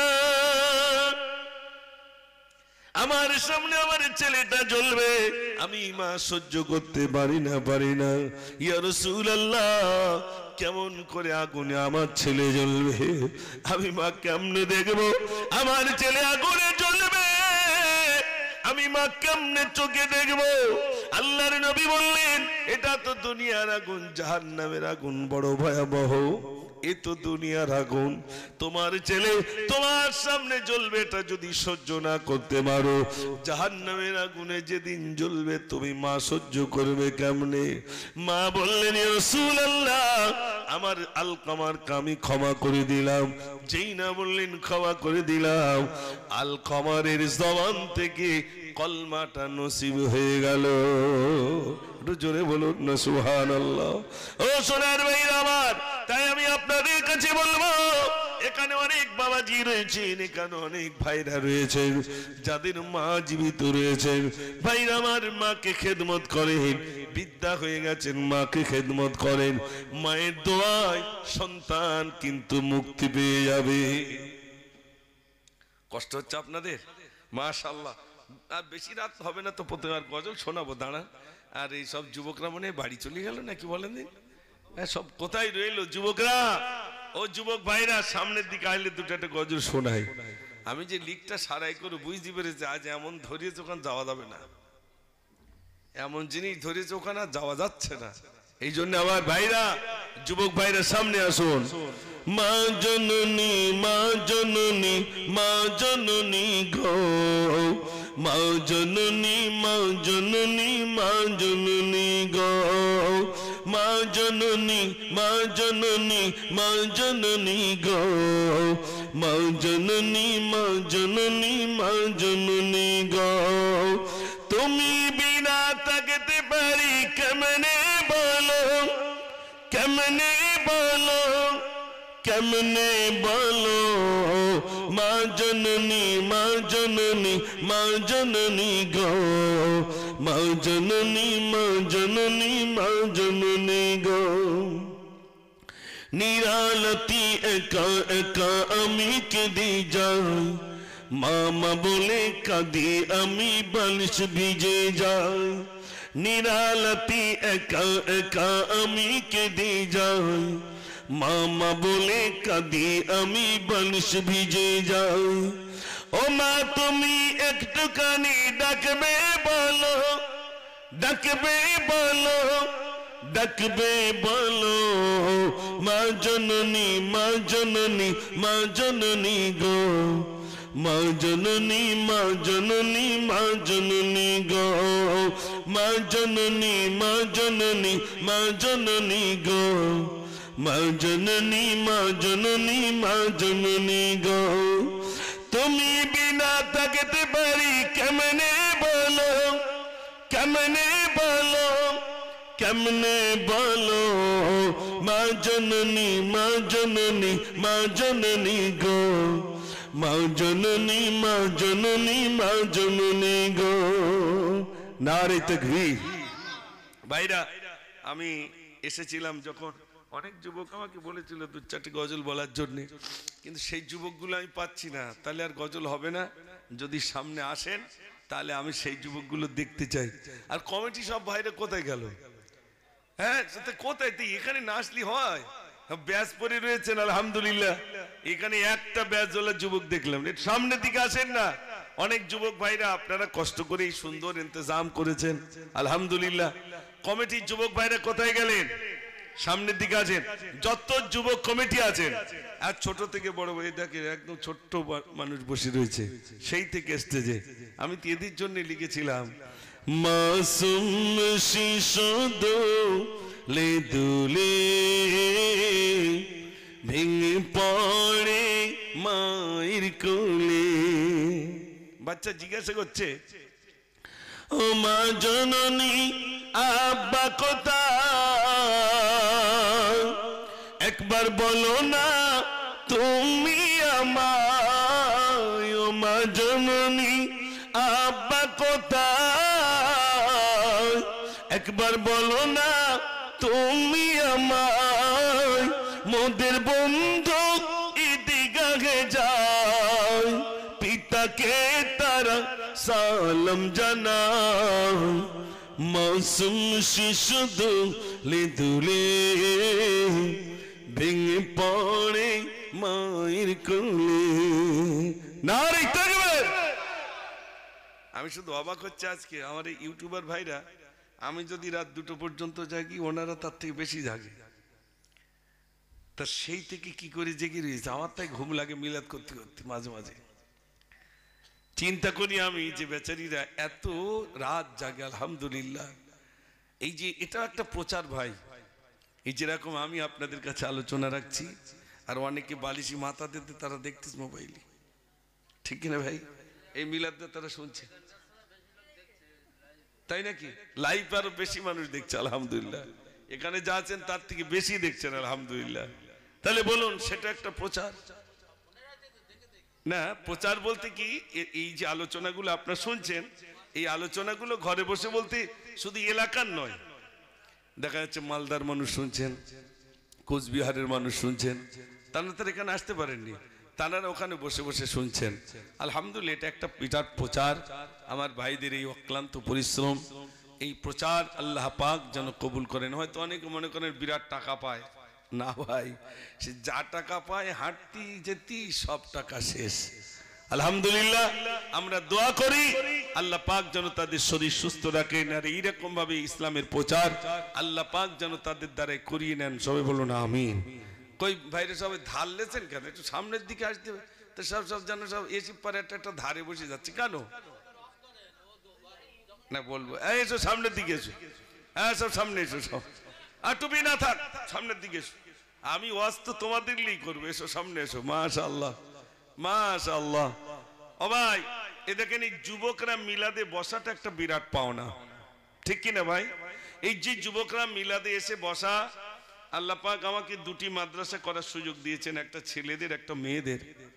তা আমিও দেখেছি এরকম যুবকরা আমার মাদ্রাসায় সব যায়, সব গাড়িতে করে যায় আলহামদুলিল্লাহ। তারা গিয়ে বলে হুজুর আমি অমুক জায়গা থেকে এসেছি। আমি এত খুশি হই, তার মানে ওরা তো আমার জলসায় নিয়ে যায়। তো যুবকরা সব যায় জলসায়, আপনি দেখলে অবাক হবেন।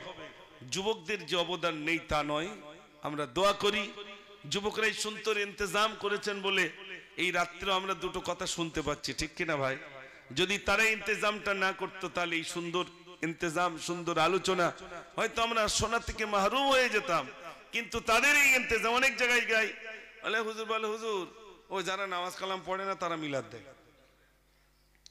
তাই বলি যারা নামাজ পড়ে তারা তো আর মিলাদ দেয় না, এরা হয় না ভাই? ওরা বলে ও বাদ দাও দিন, আমাদের দ্বারা সম্ভব নয়। বেনামাজি যারা জলসা দিচ্ছে, আমরা দোয়া করি, আমরা যারা পিতা, আমরা যারা গার্জেন, অভিভাবক, আমরা দোয়া করি আল্লাহ যেন ওই সমস্ত যুবকদেরকে নামাজি বানিয়ে দেন। সবাই বলুন আমিন। আচ্ছা ভাই, একটা জিনিস বলুন তো, আমাদের ভিতরে এই যে যুবকগুলো আছে, এরকম যুবক অনেক আছে যারা জুয়ার আড্ডায় আছে, যারা টিকিটের আড্ডায় আছে, যারা মদের আড্ডায় আছে, যারা নোংরা কাজ করছে। অবাক হয়ে যাবেন, এত পরিমাণ তারা মদ খাচ্ছে, এত পরিমাণ জুয়া খেলছে, যুবক শেষ হয়ে যাচ্ছে। কিন্তু তার ভিতর দিয়ে যুবকগুলো তাদের ব্রেনের ভিতরে কি দিয়েছে যে আমরা জলসা দেব। আলহামদুলিল্লাহ, তাদের ভিতরে এই টেন্ডেন্সি এসেছে, মানে এটা বোঝা যায় আল্লাহ তাদের নিশ্চয়ই একদিন না একদিন হেদায়েতের একটা রাস্তা খুলে দেবেন, ঠিক কিনা ভাই? নিশ্চয়ই খুলে দেবেন। আজ হয়তো দেখছি বেনামাজি, কিছুদিন পরে দেখবো ইনশাল্লাহ তারা নামাজি। আমার এই সমস্ত যুবক ভাইদের জন্য দোয়া। যুবক ভাইরা শেষ হয়ে যাচ্ছে। আমি ইদানিং রাত্রে বাড়িতে যাচ্ছি, পুলিশ 3টেরে ধরলো রাত 2টার সময়। কেন? এত টোলো পানি খাওয়া খেয়েছে, পুরো লোড। পুলিশ কি কয়, ফোন নাম্বার দে। বাড়ি বাপের কাছে ফোন করলো, বাপ আসলো, স্যার এবারটা ছেড়ে দেন, চল বাড়ি চল। ও খাবে কম না বেশি ভাই? একটু জোরে বলেন। বাপের হাতে মাননি, কিচ্ছু নেই, চল বাড়ি চল। বাপ দেখতেছে আমি তো ঘোলা পানি খেয়ে গিয়ে আমার কলজে পর্যন্ত একদম ঠান্ডা করে ফেলেছি, তা আমার ওরসের সে সন্তান খাবে না? খাবে না ভাই? একটু জোরে বলেন। ছেলেও খাবে, সেই রাস্তায় যাবে। বাপ যদি মসজিদের দিকে যায়, ছেলেও মসজিদের দিকে যাবে। বাপ যদি জলসার দিকে যায়, ছেলেও যাবে। এই যে ছেলেটার কথা বলছিলাম, টুপি, আজকে অনেক মা জননীরা রয়েছে, যা ওই মিলাদ হচ্ছে যা। আবার অনেক মা রয়েছে, মিলাদে যাবে, আজ জামা বার করে দিচ্ছে, এই জামাটা পরো, এই টুপিটা পরো, এই লুঙ্গিটা পরো, কি পায়জামাটা পরে মিলাদে যাও। এরকম মা আছে না? নাই। আর কিছু মা আছে, ও জামা টামা কাচতে হবে না, আবার আলমারিতে বের করা যাবে না, সেই তো নানার বাড়ি যেদিন যাবি সেই দিন বের করবো, সেই দিনই জামা বের করবে। আর এখন দিচ্ছে ছেঁড়া প্যান্টটা, ছেঁড়া প্যান্ট মালতি হাঁটুর ধারে ছেঁড়া, জি স্টাইল প্যান্ট পরে যাও, যা পারিস করিয়ে। ওই জন্য আষাঢ় খাচ্ছে যেখান সেখান। দেখেন এত লাফাচ্ছে, সে একটা লাফায় মানুষ, কতবার যে এদিক আবার এদিক, মানে কোন দিক দিয়ে লাফালে ঠিক হয়। অবাক হয়ে যাবেন ভাই, এরকম লাফানি ছেলেও মাদ্রাসায় প্রচুর পাওয়া যায়। যেগুলো বাড়ি বেশি লাফায়, বাপ নিয়ত করি এরা রাখা যাবে না। সেদিন একটা হুজুরের সঙ্গে কথা হচ্ছিল, আমি বলছি মাদ্রাসার মেয়েগুলো পড়াশোনা করছে কিরকম, সব ঠিকঠাক আছে তো? বলছে হুজুর বলবেন না। মেয়েটাকে নিয়ে বাপ হাত জোড় করে বলছে, ভাই হুজুর আমার মেয়ে পড়ুক আর না পড়ুক দেখার দরকার নেই, অন্তত এখানে থাক, না তো ফোন করি করি সর্বনাশ করে ফেলছিস। বুঝতে পারেনি ভাই? মেয়েটা অন্তত মাদ্রাসায় থাক, আর রাখার জায়গা পাচ্ছি না, গ্রাম শেষ করে ফেলছে, আমাদের মান সম্মান আর থাকে না। তাই মাদ্রাসার দিকে লেইছি, অন্তত বন্দী হয়ে থাক 2-4 মাস এই জেলখানায় থেকে যদি একটু ভালো হয়। কিন্তু ওই ছোটবেলায় দেখেছি নাঙ্গল চষ্টি গরুর মুখে কি দেয় ভাই, ওটা ও দোয়ার পরে একটু জিভ বের করে ছাটে না ভাই, কেন বলেন তো? ঠুসি দিলেও ছাড়বে না, ঠুসি দিলেও ছাড়বে না, সব ও চরিত্র সর্বনাশ হয়ে গেছে। আমার মাদ্রাসার একটা ছেলে ছুটি নিতে এসেছে, গার্জেন ছুটি নিতে এসেছে, তা আমি বলছি কিসের ছুটি? তো হুজুর চাস্তো বোনের বিয়ে, একটু না দিলে হবে না। তাহলে কোথায় বিয়ে হচ্ছে? তাহলে সে মুর্শিদাবাদ। তাহলে এত দূর কিভাবে যোগাযোগ হলো? বলছে হুজুর সে আমার বোনটা এই রং নাম্বারে ফোন করতে করতে কাজ বেঁধে গেছে, রং নাম্বারে ফোন করতে করতে শেষ। আমার এখানে বাপজিরা জানা আছেন, কিছু বুঝতে পারছেন না, বিয়ে হয়ে গেছে, স্বামী নেই, আরো 4টির সঙ্গে যোগাযোগ রেখেছে। তাই স্বামীটার বলে তোমার থেকে ভালো ছেলের সাথে বিয়ে হতো, তা কপাল খারাপ তো ওই জন্যই তোমার সাথে হয়েছে। স্বামী থাকার পরেও আরো 4টের সঙ্গে আনাগোনা রেখে দিয়েছে। এরম মহিলা আছে না নাই ভাই? তদবির কারকের কাছে গিয়ে দেখেন সর্বনাশ হয়ে যাচ্ছে। এই জন্যে আমি বলবো আসুন, এই সমাজকে যদি পরিবর্তন করতে হয় যুবকদের পরিবর্তন হতে হবে। যুবক যদি পরিবর্তন হয়ে যায় গোটা সমাজ পরিবর্তন হয়ে যাবে, যুবক যদি বিগড়ে যায় গোটা সমাজ বিগড়ে যাবে, ঠিক কিনা ভাই? এই জন্যে এই যখন জলসা হচ্ছে, আপনারা জলসা দিয়েছেন, আর ওই দোকানপাট তো বসেছে, মেয়েদের আনাগোনা বেড়েছে না কমেছে ভাই? মেয়েরা যাচ্ছে, আপনার বোন আমার বোন তারা যাচ্ছে, আর সেই কথাকার বাইরের ছেলেরা তারা এসে ওখানে আসছে। বলুন এই যে গোনার কাজ হচ্ছে, আপনি গোনার ভাগিদার নিতে হবে না? হবে না? তো এই বাগান সাজিয়েছেন আপনারা, আর গোনার ভাগ ও আপনার নিতে হবে। তা থেকে একটু সচেতন থাকতে হবে। আর কিছু কিছু মহিলা আছে মিলাদ দিলে ওরা ছাড়া পায়, মিলাদ দিলে ছাড়া পায়। বাপকে বললেন মিলাদ দিলে আমরা এখানে থাকবো কেন, তার মানে ওখানে যাব। এই যে বাজারে মহিলাদের বিরাট ভাবে আনাগোনা, শুধু কি এই বাজার? আপনি বলুন ঈদের সময় আপনি থাকবেন বাড়ি আর মহিলা যাবে বাজারে, আছে না নাই ভাই? আর আমাদের চোখগুলো তো আল্লাহর ইচ্ছায় সব ছানি পড়েছে, আমরা শাড়ি চিনি নে, আমরা চুড়ি চিনি নে, আমরা কিচ্ছু চিনি না, আমাদের সব বেটা ছেলের চোখে ছানি পড়েছে। যা চেনে সব কারা চেনে ভাই? মহিলারা। আপনার লুঙ্গি যদি আনতে হয় পছন্দ করে আনবে ওনারাই, আপনার কাপড় যদি আনতে হয় পছন্দ করে আনবে ওনারাই। আর বেটা ছেলের সব চোখে ছানি পড়েছে, আল্লাহ কি ছানি দিয়েছে আল্লাহই জানে। একটা কিচ্ছু পছন্দ হবে না, নিয়ে আসবেন আর বলবে কি লেগেছো তুমি সব, বাড়ি আগুন ধরে যাবে, তার মানে উনি যাবে। ঠিক বলছি না ভুল বলছি ভাই? আমাদের মালঞ্চে মার্কেট হয়েছে, ঈদের সময় বাজার করতে এসেছে, ছেলেটাকে ময়ূরে বাড়ি নিয়ে গেছে, শুনেছেন তো খবর?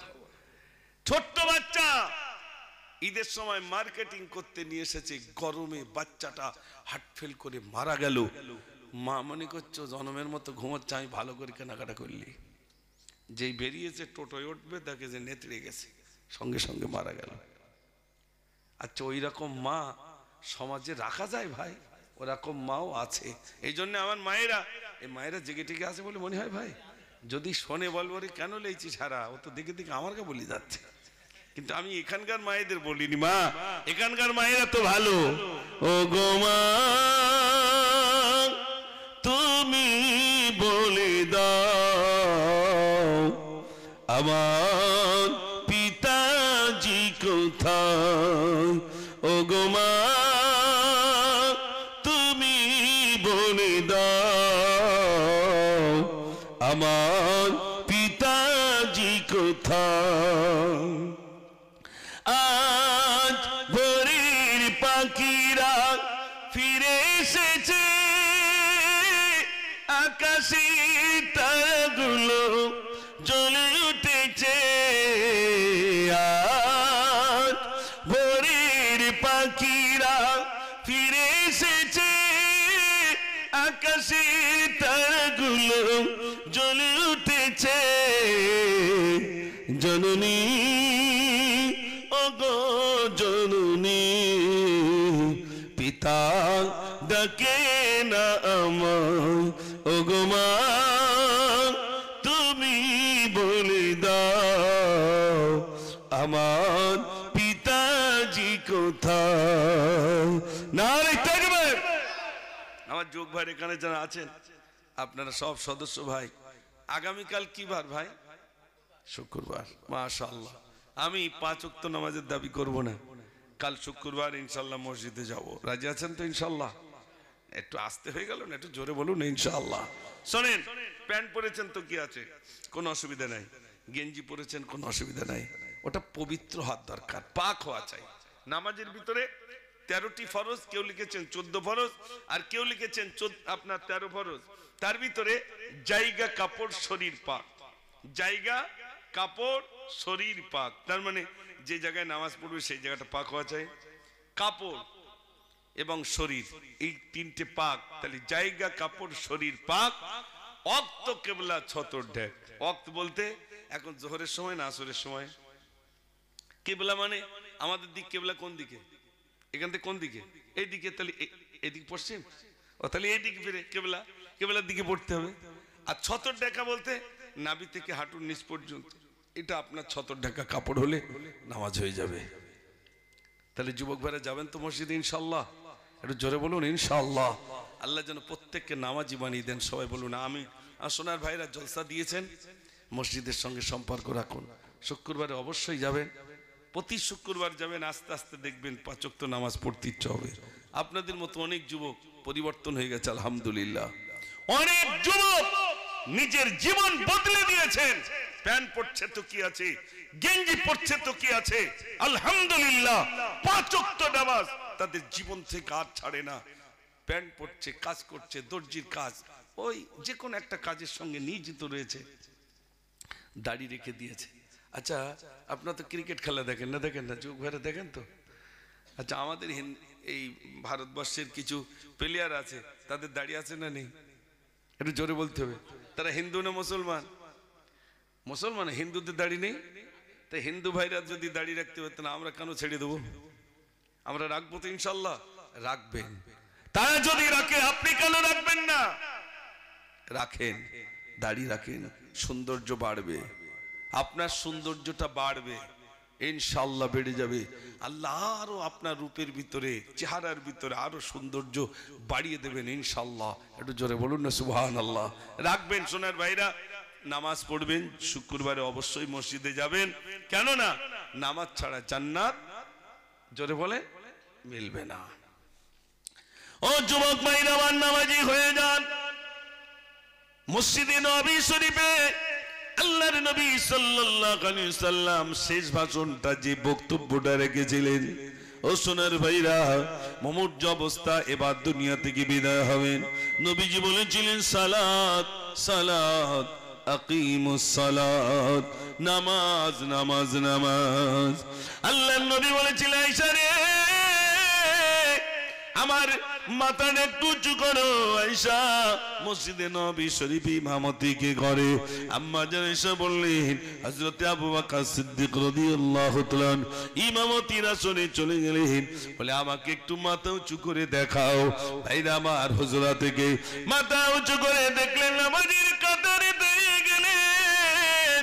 নবীজি বলেছিলেন, আয়েশা, এই নামাজের কাতার দেখে আমার জীবন ধন্য হয়ে গেল। যাতে মানুষ নামাজি বেড়ে যায়, তার জন্য আমি তায়েফের বুকে গিয়েছিলাম, তার জন্য মানুষের দ্বারে দ্বারে গিয়েছিলাম। আল্লাহ রাব্বুল আলামিন মক্কা থেকে আমাকে মদিনায় হিজরত করালেন। মানুষের দ্বারে দ্বারে গিয়ে নামাজের কথা বলেছিলাম, যাতে মানুষ নামাজি বেড়ে যায়, নামাজি বেড়ে যায়। ও সোনার ভাইরা আমার, বিশ্বনবী সাল্লাল্লাহু আলাইহি সাল্লাম অধিক সময় ধরে নামাজ আদায় করতেন। এত লম্বা সময় ধরে নামাজ আদায় করতেন, পা মোবারক পর্যন্ত ফুলে যেত, পা মোবারক পর্যন্ত ফুলে যেত। সাহাবায়ে কেরাম আজমাইনগণ বলেন, আল্লাহর নবী যখন নামাজ আদায় করতেন আমরাও নবীর পাশে দাঁড়িয়েতাম, আমরা মনে মনে করতাম নবীজি বুঝি আর রুকুতে যাবেন না, যাবেন না। এত লম্বা সময় ধরে তিনি নামাজ আদায় করতেন। একটু জোরে বলুন না সুবহানাল্লাহ। ও সোনার ভাইরা, যেমন এখানে জেনেছি, ও যুবক ভাইরা, নামাজ আদায় করবেন, নামাজ পড়বেন, অন্তত কিছু না পারেন ফরজটা আদায় করবেন, কিছু না পারেন ফরজটা আদায় করবেন। ফরজ যেটা আল্লাহর হুকুম, না পড়লে গোনা হবে, এটা আদায় করবেন। যদি সুন্নত নফলটা নাও পড়তে পারেন কাজের চাপে, অন্তত ফরজটা আদায় করে নেবেন। ও আচ্ছা আচ্ছা, একটু বলি ভাই, ওই যে 2 রাকাত নামাজ, ওটা হচ্ছে মন হলো ফরজ, তার মানে আপনি বিরাট চাপে রয়েছেন। মনে করুন অন্তত মারির হাত থেকে বাঁচা যাবে তো ফরজটা পড়লে, বুঝতে পারেননি? যে ফরজটা পড়ছেন ওই ফরজটা যদি পড়েন আল্লাহর হুকুম মানা হয়ে গেল। বাকি যে নফল রইল ওটা আপনার নিজস্ব ইবাদত। নফল নামাজগুলো নিজের, আর ফরজটা কার? আল্লাহ। তা আল্লাহর, যেমন রোজা, ফরজ রোজা না রাখলে মায়ের পড়বে না, পড়বে না? একটু জোরে বলে। নফল রোজা যদি না রাখেন অসুবিধে নেই। নফল রোজা যদি না, রোজার পরে আরো 6টি রোজা আছে না নাই?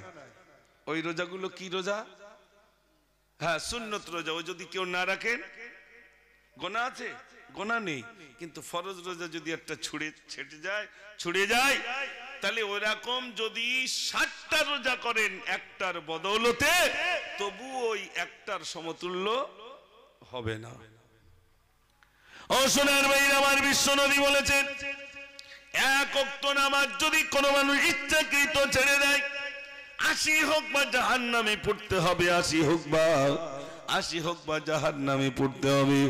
80 হোক বা যদি 1 হোক বা সমান, শোনেন, 1 হোক বা সমান হলো 2,88,00,000 বছর হলো 1 হোক বা, তালি 80 হোক বা জাহান্নামে পড়া লাগবে ইচ্ছাকৃত যদি কেউ নামাজ কাজা করে।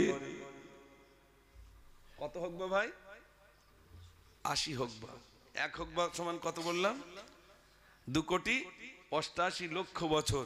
তাহলে এবার হিসাব করুন, 5 ওয়াক্ত এরকম জনমের মতো যাচ্ছে, কত হোক বা জাহান্নামে দেবে। ও সোনার ভাই, আমার একটুখানি শুনে নেন। আপনাদের হাসনাবাদ থানা তো? ও বসিরহাট থানা। বসিরহাট থানায় যদি কোনো কাউকে এখান থেকে নিয়ে যায়, যদি সেখানে কেস হয়ে যায়, আপনা বলুন, তাকে যখন বন্দি করে হাতে লকআপ দেয় না? দেয় না? যদি বেশি বাড়াবাড়ি করে কোমরে কি দেয়? দড়ি বেঁধে টেনে নিয়ে যায়। ও সোনার ভাইরা আমার, লকআপে নিয়ে যাওয়ার জন্য হাতে হ্যান্ডকাপ পরে নিয়ে যায়, আবার কোমরে দড়ি বেঁধে নিয়ে যাওয়া হয়। কিয়ামতের দিন, মুসিবতের দিনে জাহান্নামীদের জাহান্নামের দিকে টেনে টেনে নিয়ে যাওয়া হবে। তারা যেতে চাইবে না, শিকল দিয়ে বেঁধে টেনে টেনে নিয়ে যাওয়া হবে। ফারিস্তারা টানতে টানতে নিয়ে যাবে জাহান্নামের দরজার সামনে। যখন নিয়ে যাওয়া হবে, জাহান্নামের দরজার সামনে যখন নিয়ে যাওয়া হবে, জাহান্নামের দারোয়ান বলবেন, শোনো শোনো, এই শোনো শোনো, তোমরা কোন নবীর উম্মত উম্মতি? জিজ্ঞাসা করবেন সেদিন। আমরা সেদিন বলবো আমরা শেষ নবীর উম্মত উম্মতি। জাহান্নামের দারোয়ান বলবেন, শেষ নবীর উম্মত উম্মতি হওয়ার পরেও জাহান্নামে কিসের জন্য এসে জমালো? ও সোনার ভাইরা, সেদিন জাহান্নামে টেনে টেনে নিয়ে যাওয়া হবে। কিয়ামতের দিন, মুসিবতের দিনে আল্লাহ রাব্বুল আলামিন বলবেন, নামাজি ব্যক্তির আলাদা হয়ে যাও, বেনামাজির আলাদা হয়ে যাও। নামাজির আলাদা হয়ে যাও, বেনামাজির আলাদা হয়ে যাও। কিয়ামতের দিন, মুসিবতের দিনে কারোর গায়ে কোনো কাপড় থাকবে না ভাইরা আমার, উলঙ্গ অবস্থায় সবাই ভাইরা আমার কাঁদতে থাকবে। কেউ পুজো রাখতে আবুটুবু খেতে থাকবে, সাঁতার দিতে থাকবে। ও সোনার ভাইরা, নিজের চোখের পানিতেই পানি শেষ হয়ে যাবে, পুঁজবার হতে শুরু হবে, কানতে কানতে শুধু পুঁজ রক্তে মানুষ হাবুডুবু খাবে। ও ভাইরা আমার, কারুর গায়ে কাপড় থাকবে না, থাকবে না। আম্মা জান আয়েশা বললেন, ইয়া রাসূলুল্লাহ, কিয়ামতের দিন কারুর গায়ে যদি কাপড় না থাকে, বড় লজ্জার কথা, কেমনে মানুষ দাঁড়াবে? আল্লাহর নবী বললেন, সেদিন কারুর মাথা নিচের দিকে আসবে না, নিচের দিকে আসবে না, কারুর চোখটা নিচের দিকে আসবে না, সবার সেদিন মাথা উঁচু থাকবে, চোখটাও চোদ্দিকে চলে যাবে, আর শুধু বলবে নফসি নফসি নফসি, আমার উপায় কি হবে, আমার উপায় কি হবে? সেদিন সবাই বলতে থাকবে নফসি নফসি নফসি। ভাইরা আমার, সূর্যটা সেদিন এক দিকে এক হাত উপরে চলে আসবে, মাথার গিনুগুলো টকবক টকবক টকবক করে ফুটবে। ও সোনার ভাইরা, সেদিনের কথাকে একটু মনে পড়ে না? কিয়ামতের দিন, মুসিবতের দিনে মাথার ঘিনুগুলো টকবক টকবক করে ফুটতে থাকবে। ভাইরা আমার, সেদিন সবাই ছোটাছুটি ছোটাছুটি করবে, সবাই সেদিন ছোটাছুটি করবে, আল্লাহর কাছে বলবে, গো আল্লাহ, আর সহ্য করতে পারি না, আল্লাহ তুমি বিচার শুরু করে দাও, আল্লাহ তুমি বিচার শুরু করে দাও, বিচারের উপরে যদি জাহান্নামে যেতে হয় তাই যাব, কিন্তু আল্লাহ তুমি বিচার শুরু করে দাও। বিচারের আগে শুধু এইগুলো হবে ভাই, বিচার তো পরে।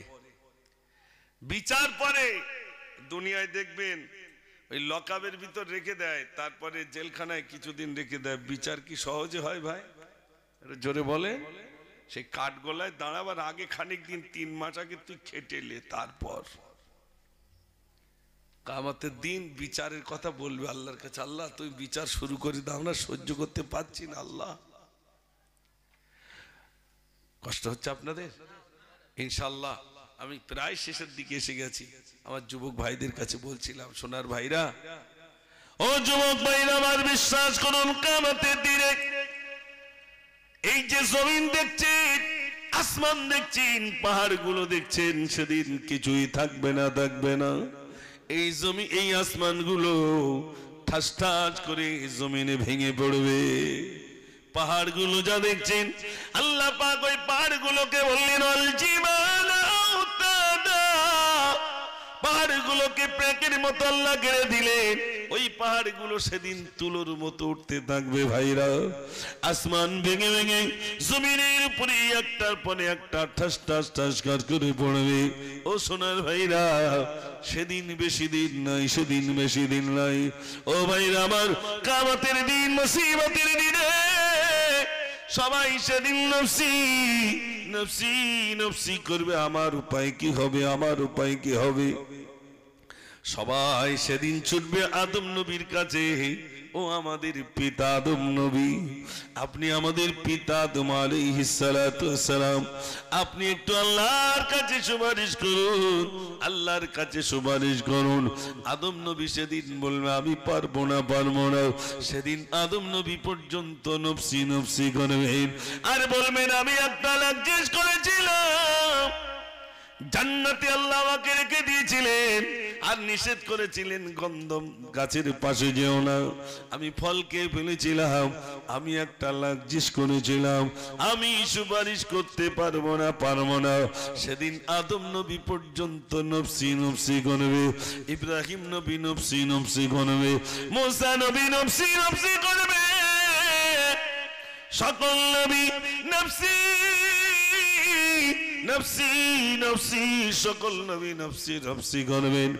একমাত্র আমার আপনার নবী সেদিন শুধু বলবেন, উম্মতি উম্মতি উম্মতি, আমার উম্মত উম্মতির কি হবে? একটু জোরে বলুন না সুবহানাল্লাহ।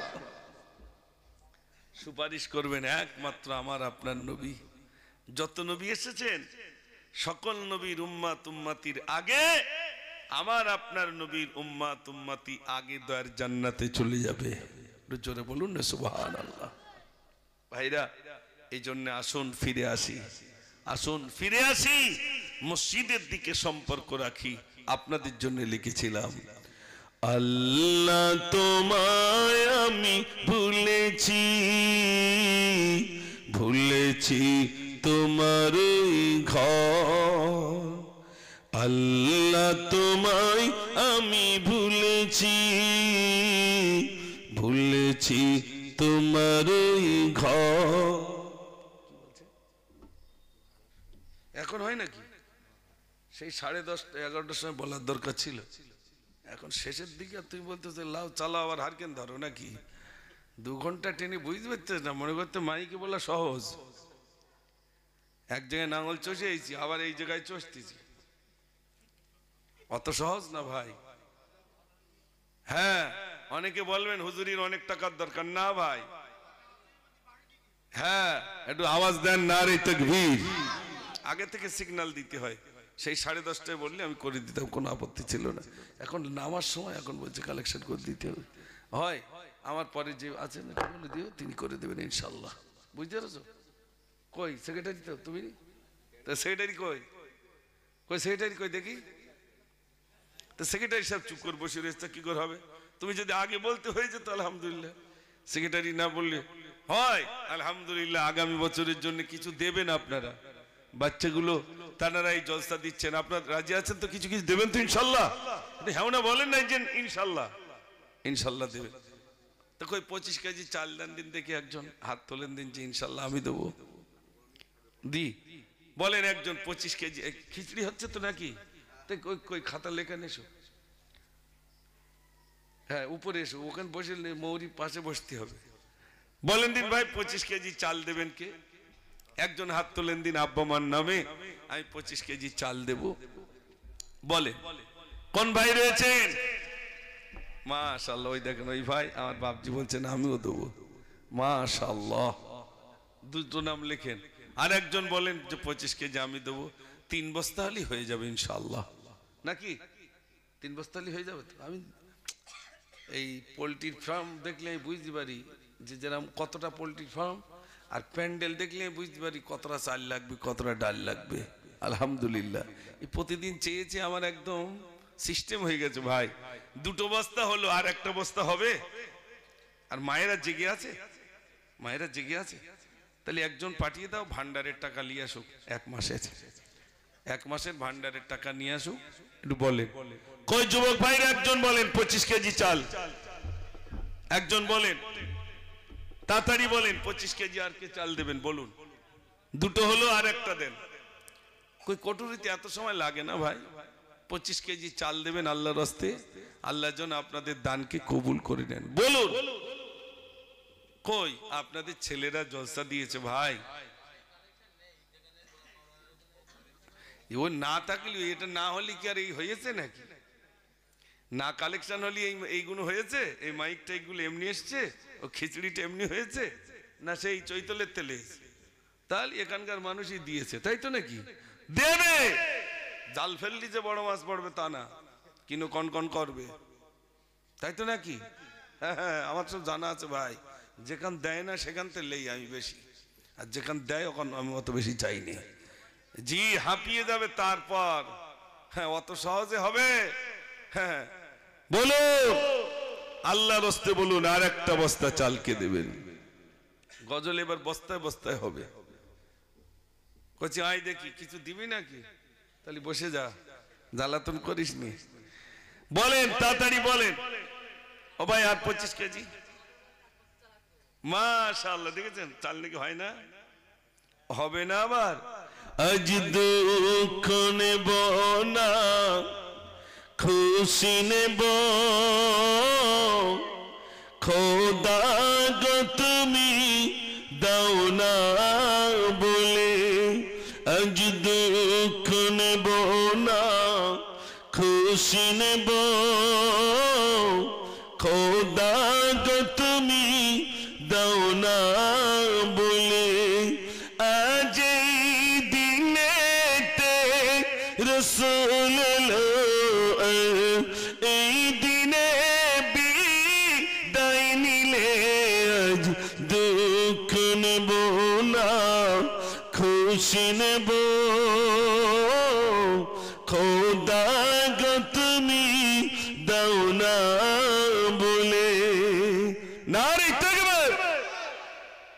বস্তা চাল হলো? জি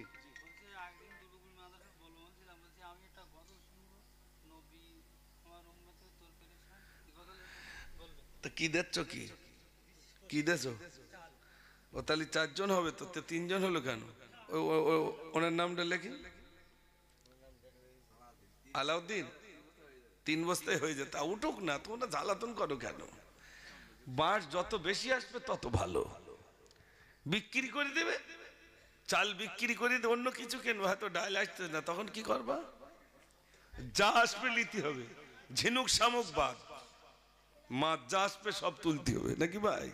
হ্যাঁ আলহামদুলিল্লাহ। একটু জোরে আওয়াজ দেন, নারে তাকবীর। আমার ভাই এসে দাবি করেছেন, সেই কবেকার গজল জানেন?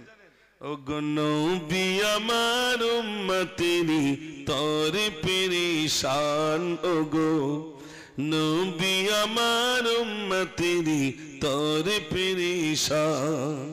সেই যে সময় সেই টিপে ক্যাসেট দিত না, সে ফিতে, সেই আমলে। আচ্ছা ওই আর মনে থাকে ভাই? টেনে টেনে ওই তুলেছে যে ওইটা বলতে হবে। আর 2-1 জনের আছে ভাই, কাপড়ের দোকানে গেছে, শাড়ি দেখাচ্ছে, একটা পছন্দ হয় না, সব ঢেলে দিয়ে দেখো দিন তো, হয়তো ভাই আমার পছন্দ হচ্ছে না। তাহলে কেন? বলে আমার চাচি একটা শাড়ি পরে গেল, সেইটা খোঁজ দিচ্ছি আমি। আচ্ছা ওটা পাবে বলে মনে হয়? চাচি কি শাড়ি পরে লোক বাড়ি দেখেছে, ওই খুঁজতেছে দোকানে, জি সে শাড়ি পাওয়া যাচ্ছে না, তা আমি মুজাফফর সব দেবো, পছন্দ হবে না, সেই গজল দরকার। ওই নবী আমার উম্মতেরই তরে পেরেশান, তোমার মনে থাকে ভাই? আগে থেকে বলে দিতে হয় যে ওই খাতাটা নিয়ে এসো করি, কিন্তু তারপরেও আমি একটুখানি বলেছি আলহামদুলিল্লাহ। নতুন নতুন সব শুনতে চাই এখন, যেমন আসমান সেজে উঠেছে, চারিদিকে সুরভিত সুর, আসবে জিরাগাবার কায়নাতি সরকার, ডাক এসেছে তো প্রভু।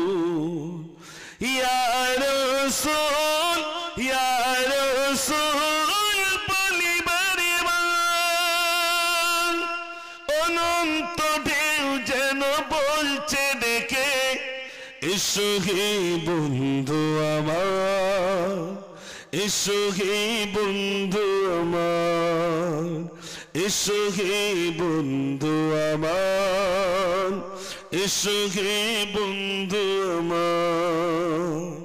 এই যে গজলগুলো এখন নতুন বার হয়েছে, মনে থাকে আলহামদুলিল্লাহ। একটু বলেন, ওই তোমার নাম কি? নাম কি? আব্দুল বারি, নাম লেখেন, 1 বস্তা চাল, মাশাআল্লাহ। ও কি দেবে? গোশ? আর তুমি কি দিচ্ছ? তুমিও চাল? তাহলে এখানে 4টে নাম কেন? একটু বেশি নাম হবে তো ভাই। আচ্ছা ডাল দেন, ডাল 5 কেজি দেন, কমা দামি হলেই হবে। দোকানে সব থেকে যেটা কম দাম সেইটা দেবেন, 5 কেজি ডাল, দামি দিতে হবে না।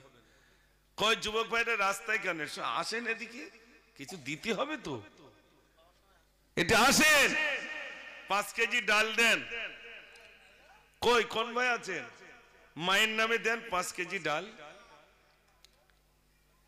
ও ভাই কেউ নেই 5 কেজি ডাল দেওয়ার মতো? কই হাত উঁচু করিস, কই? ওই তো মাশাআল্লাহ।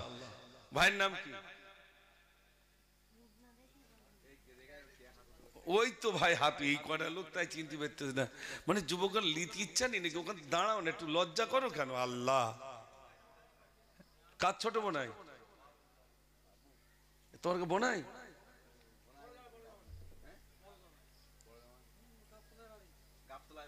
গাবতলায় বাড়ি, মাশাআল্লাহ।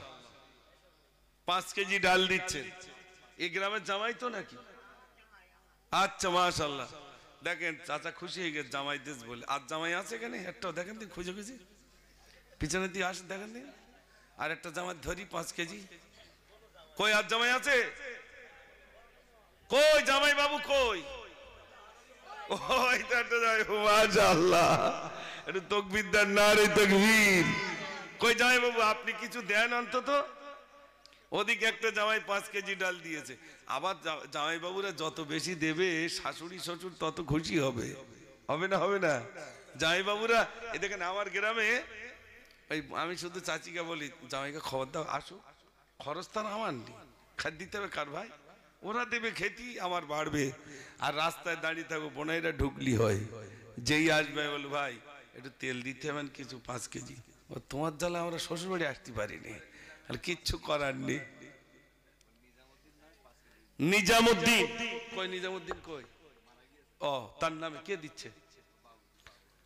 মানে বাবু দিচ্ছে? আচ্ছা আচ্ছা, আব্বা দিচ্ছে ছেলের নামে 5 কেজি ডাল, 5 কেজি কি তেল ডাল। মাশাআল্লাহ, নিজামুদ্দিনের নামে তার আব্বা জান দিচ্ছে 5 কেজি ডাল। আল্লাহ তুমি কবুল করো রব্বুল আলামিন, আল্লাহ তুমি কবুল করে নাও ও রব্বুল আলামিন। আল্লাহ সন্তানের নামে দান করে, আল্লাহ তুমি দানকে কবুল করো, আল্লাহ মনের আশা পুরো করো ও রব্বুল আলামিন। আল্লাহ আজকে দিনে সকলের দানগুলো আল্লাহ তুমি কবুল করে নাও, সবাই বলুন আমিন। নারী তাকবীর বলেন। আর কে আছেন? ডাল আর লাগবে না, 10 কেজি হয়ে গেছে, চাল হয়ে গেছে। এবার একটু গরুর গোশ যদি হয়, সম্ভব হয় তা কেউ আছেন? কই যুবক ভাইরা একটু বলেন, এখানে অনেক যুবকরা আছে। এবছর কতটা দেশে গোশ? 10 কিলো না 15 কিলো? 22 কিলো, মাশাআল্লাহ। 5 কিলো 10 কিলো করে দাও। কই যুবকরা বলেন। আচ্ছা, এবছরে গোশ দিয়েছেন কারা? তেমন লোক আছে যে আমরা গোশ দিয়েছি? এবছরে দিয়েছেন কারা? এরম আছেন কেউ? না ক্যাশ থেকে দিয়ে কিনেছেন নাকি? আচ্ছা, কই কে আছেন বলুন? আব্বার নামে 5 কেজি গোশত দেবেন। বিকেল বেলা একটু গোশের দাম কম হয় তালপুকুরি, ওই নাই নেবেন, অসুবিধে কি? হ্যাঁ, বিকেল বেলা কিনলে একটু কম হবে। কই বলেন, কই নুরুদ্দিন কই? ওই আমি এত ডাকতি আসবে না। সে নুরুদ্দিন ভাই কই, একটু হাত তোলো দেখি। ওই তো একদম যুবক, মাশাআল্লাহ। আজ কি যেন খুশির জোয়ার নেমে এসেছে, কোটর গ্রামের যুবকদের খুশি এসেছে। আজ কি যেন খুশির জোয়ার নেমে এসেছে, পাপের রাশি ক্ষমা করো ও গো দয়াময়, ও গো দয়াময়। তোমার আযাব কঠিন আযাব, তাই মনে ভয় হয়, তাই মনে ভয় হয়। রহম করো, দয়া করো মোদের নসিবে, জান্নাতের শীষ মহলে মোদের রাখিবে। নারী তাকবীর। আর 5 কেজি হবে? ও ভাই হয়ে গেছে প্রায়। আমার পরবর্তী বক্তা আসবেন ইনশাআল্লাহ। বলেন, এই কচিকাদের বাড়ি কি সব এই জায়গায়? ওই যারা এসছে আর দর্জির কাজ করে? না না, ওরম বলেন কেন? খাতি এসছে ওসব বলেন কেন? বলবেন না, খাওয়াটাও তো সবের ব্যাপার নাকি? আমি এক জায়গায় গেছি, 2 দিন আগে জলসার দাওয়াত দিতে এসছে, তো হুজুর সে আপনি উঠলি শেষ বেলায় লোক সব ভর্তি হয়ে যায়। আমি বলি আচ্ছা, তাহলে খেতে দিলেও তো সবের ব্যাপার নাকি? আপনার বাড়িতে একজন গেছে, 1 গ্লাস পানি দিয়েছেন, আসলে ওটা নয়, কলমাখানি দেবেন, মানুষ 12টার সময় আসবে। আসবে না? আসবে না? তার আগে আসবে? আসবে না? তোরা যুবকরা এসেছে তো আলহামদুলিল্লাহ। কই কালাম কই? কালাম দিচ্ছেন 5 কেজি, 10 কেজি হলো। আর 10 কেজি বলেন, 5 কেজি করে আর 2 জন। কই এখানে দর্জি ভাইরা নি তোমার গ্রামে? ওস্তাকার নি? একটা ওস্তাকার দেখাও 3 থেকে, আমি যাই। কই ওস্তাকার কই? কই ওস্তাকার ভাই? ওই বসে রয়েছে, দেখে চুপ করে বসে রয়েছে। কি সর্বনাশ, আল্লাহ ওস্তাকার বানিয়েছে। দেন ভাই, কই ওস্তাকার ভাই? দেন, কিছু দেন। টেনে তুললে যাচ্ছে নাকি আবার ওদিক দিয়ে? আল্লাহ, কই দর্জি ভাইরা বলেন না, আপনি একটু বলে দেন ওস্তাকারের না, আমরা কিছু দেবো। মাশাআল্লাহ 15 হলো। একটু জোরে আওয়াজ দেন না, নারে তাকবীর। এই গ্রামে একটাই ওস্তাকার, এখন যে আধ একদিন আছে কি খুঁজে খুঁজে দেখ দিন। ওঠ তুই ওঠ, বন্দুক লেইছিস? ওরে সর্বনাশ, ও বের করিস নে খবরদার। উঠে দেখ আর ওস্তাকার আছে কই? আরেকটা ওস্তাকার আছে এখানে, কই আরেকটা ওস্তাকার কই? ওস্তাকার কতটা? মানে যত তেল লাগবে না? 8 লিটার। আচ্ছা 8 লিটার তেল দেবে, আলহামদুলিল্লাহ। 8 লিটার তেল এই ওস্তাকার দিচ্ছে, আর 5 কেজি গোশ বাকি আছে। একটু জোরে আওয়াজ দেন না, নারে তাকবীর। আর একটু জোরে নারে তাকবীর বলেন। আমি ওস্তাকার কটা পেয়েছি, আলহামদুলিল্লাহ। আল্লাহ তুমি দনকে কবুল করো, মনের আশা পুরো করো রব্বুল আলামিন। আল্লাহ তোমার বান্দা দান করে আল্লাহ, ও রব্বুল আলামিন। আল্লাহ তোমার বান্দাদের দানগুলো তুমি কবুল করে নাও, দুনিয়া কেরাতের ভলাই নসিব করো, রুজিতে তুমি বরকত দাও আল্লাহ। যে নিয়ত নিয়ে দিয়েছেন আল্লাহ, প্রত্যেকের সাথে মাকসুদকে আল্লাহ তুমি পুরা করে দাও। সবাই বলুন আমিন, নারে তাকবীর। আর 5টা কেজি গোশ দেন, আর চাইবো না। তেল হয়ে গেল, চাল হলো, ডাল হলো, 15 কেজি গোশ হলো, আর 5টা কেজি দেন ভাই। ও ভাই, আর কচি আমার লাস্টে দৌড়িতে হবে, তুই রাখ ওইবা, বন্দুক রাখ, বের করিস নি। ও ভাই বলেন, আর 5 কেজি গোশ বলেন। ওই তো মাশাআল্লাহ। কি নাম ভাইয়ের নাম? আব্দুল মালিক, এখানেই বাড়ি তো, মাশাআল্লাহ। আর মালিক ভাই উনি বলছেন আমি 5 কেজি দেব। 20 কেজি হয়ে গেছে, একটা গরুর হাফ 25 কেজি, মানে মাথার অর্ধেক, আর 5 কেজি দিলে হয়ে যাবে ভাই। 25 কেজি হলে আর টেনশন নেই, মোটামুটি কুচে কুচে দিলে হয়ে যাবে, সব পাতে পড়বে। 20 কেজি সওয়াল কই? তুই নাম জোরে বলতো, আর বাড়ি গেলি জ্বালায় পড়বে তখন, তুমি জানো? হ্যাঁ ভাইয়ের নাম লেখো। কি নাম? শফিক। শফিক ভাই 5 কেজি গোশ, মাশাআল্লাহ। একটু জোরে আওয়াজ দেন, নারে তাকবীর। দান করা অত সহজ না, শয়তান বাড়িকে বলে দেবে গিন্নির কাছে তোমার কাছে লোক বলো কেন গোস্ত দেছে। আর বাড়ি যাবেন, গিন্নি জিজ্ঞেস করবে তুমি কিছু দেছো? তো সে এমন চাওয়া চাচ্ছে, দে ফেলিস। তখন বলো আমার মাটার শরীর খারাপ, একটু ফল পাকড়লে যাবো। তখন তোমার টাকা জুটিনি। হ্যাঁ আমি একটা শাড়ি পছন্দ করলাম তালপুকুর হাটে, তখন তোমার টাকা জুটিনি, আর তুমি মিলা দিকে গোশ দিয়েছো। টেনশন বাড়বে না কমবে ভাই? হ্যাঁ, সহজ না, অত সহজ না, অনেক কষ্ট। তবে এখানকার মায়েরা ভালো। ভান্ডারের টাকা দিয়েছে একজনও? দিয়েছে? কেউ দেয়নি? কি সর্বনাশ। তোমরা মায়েদের কাছে যাও, ভান্ডারের টাকা নিয়ে এসো। মা আপনারা কিছু দেন, আল্লাহর রাস্তে দেন। আপনাদের কলিজার টুকরা সন্তানেরা জলসা দিয়েছে, আল্লাহর রাস্তে দেন। আল্লাহ যেন দান কি কবুল করেন, সবাই বলুন আমিন। এই তো সেলিমা বিবি 2 কেজি পেঁয়াজ দিবেন। একদিন এক বড়ি নদীর ধারে বসে কাঁদে আপন ছেলের তরে। একদিন এক বড়ি নদীর ধারে বসে কাঁদে আপন ছেলের তরে। আসিলেন মোর পীর জিলানী সেই পথ ধরে। একদিন এক বড়ি নদীর ধারে বসে কাঁদে আপন ছেলের তরে। নারী তাকবীর। যত আলু লাগে। মা তোমার আব্বার নাম কি? আব্দুল লতিফ সাহেব। এই বাচ্চাটির আব্বা যত আলু লাগে সব দিয়ে দিবেন, আলহামদুলিল্লাহ। চাল হলো, ডাল হলো, আলু হলো, গোশ হলো, তেল হলো, পেঁয়াজ অল্প হয়েছে, আর থালা বাটি গেলাস লাগে না, সব জরিপে পারে। ওকে দিবে? ও থালা লাগে, মাশাআল্লাহ। কই কেউ আছেন থালা দিয়ে দেবেন যে ইনশাল্লাহ এখানে যত মেহমান আসবে আমার থালায় খাওয়া দাওয়া করবে, একদম কম দাম। হয়তো রহমান ভাই, মাশাআল্লাহ, রহমান ভাই বলছেন আমি থালাগুলো সব দিয়ে দেবো আলহামদুলিল্লাহ।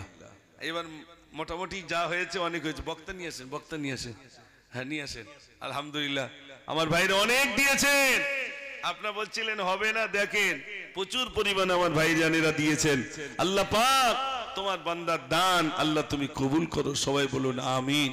কম বেশি আমি আলোচনা রাখলাম। আমার পরে আপনাদের গায়েরই সন্তান আলহামদুলিল্লাহ, নাকি আলহামদুলিল্লাহ আপনাদের গায়েরই সন্তান, তিনি আলোচনা রাখবেন। আপনারা আশেপাশে যারা আছেন সবাই চলে আসুন, সবাই চলে আসুন, প্রাণ ভরে মহব্বতে দরুদ পড়ুন। আল্লাহুম্মা সাল্লি আলা সাইয়্যিদিনা মাওলানা মুহাম্মদ ওয়া আলা আলি সাইয়্যিদিনা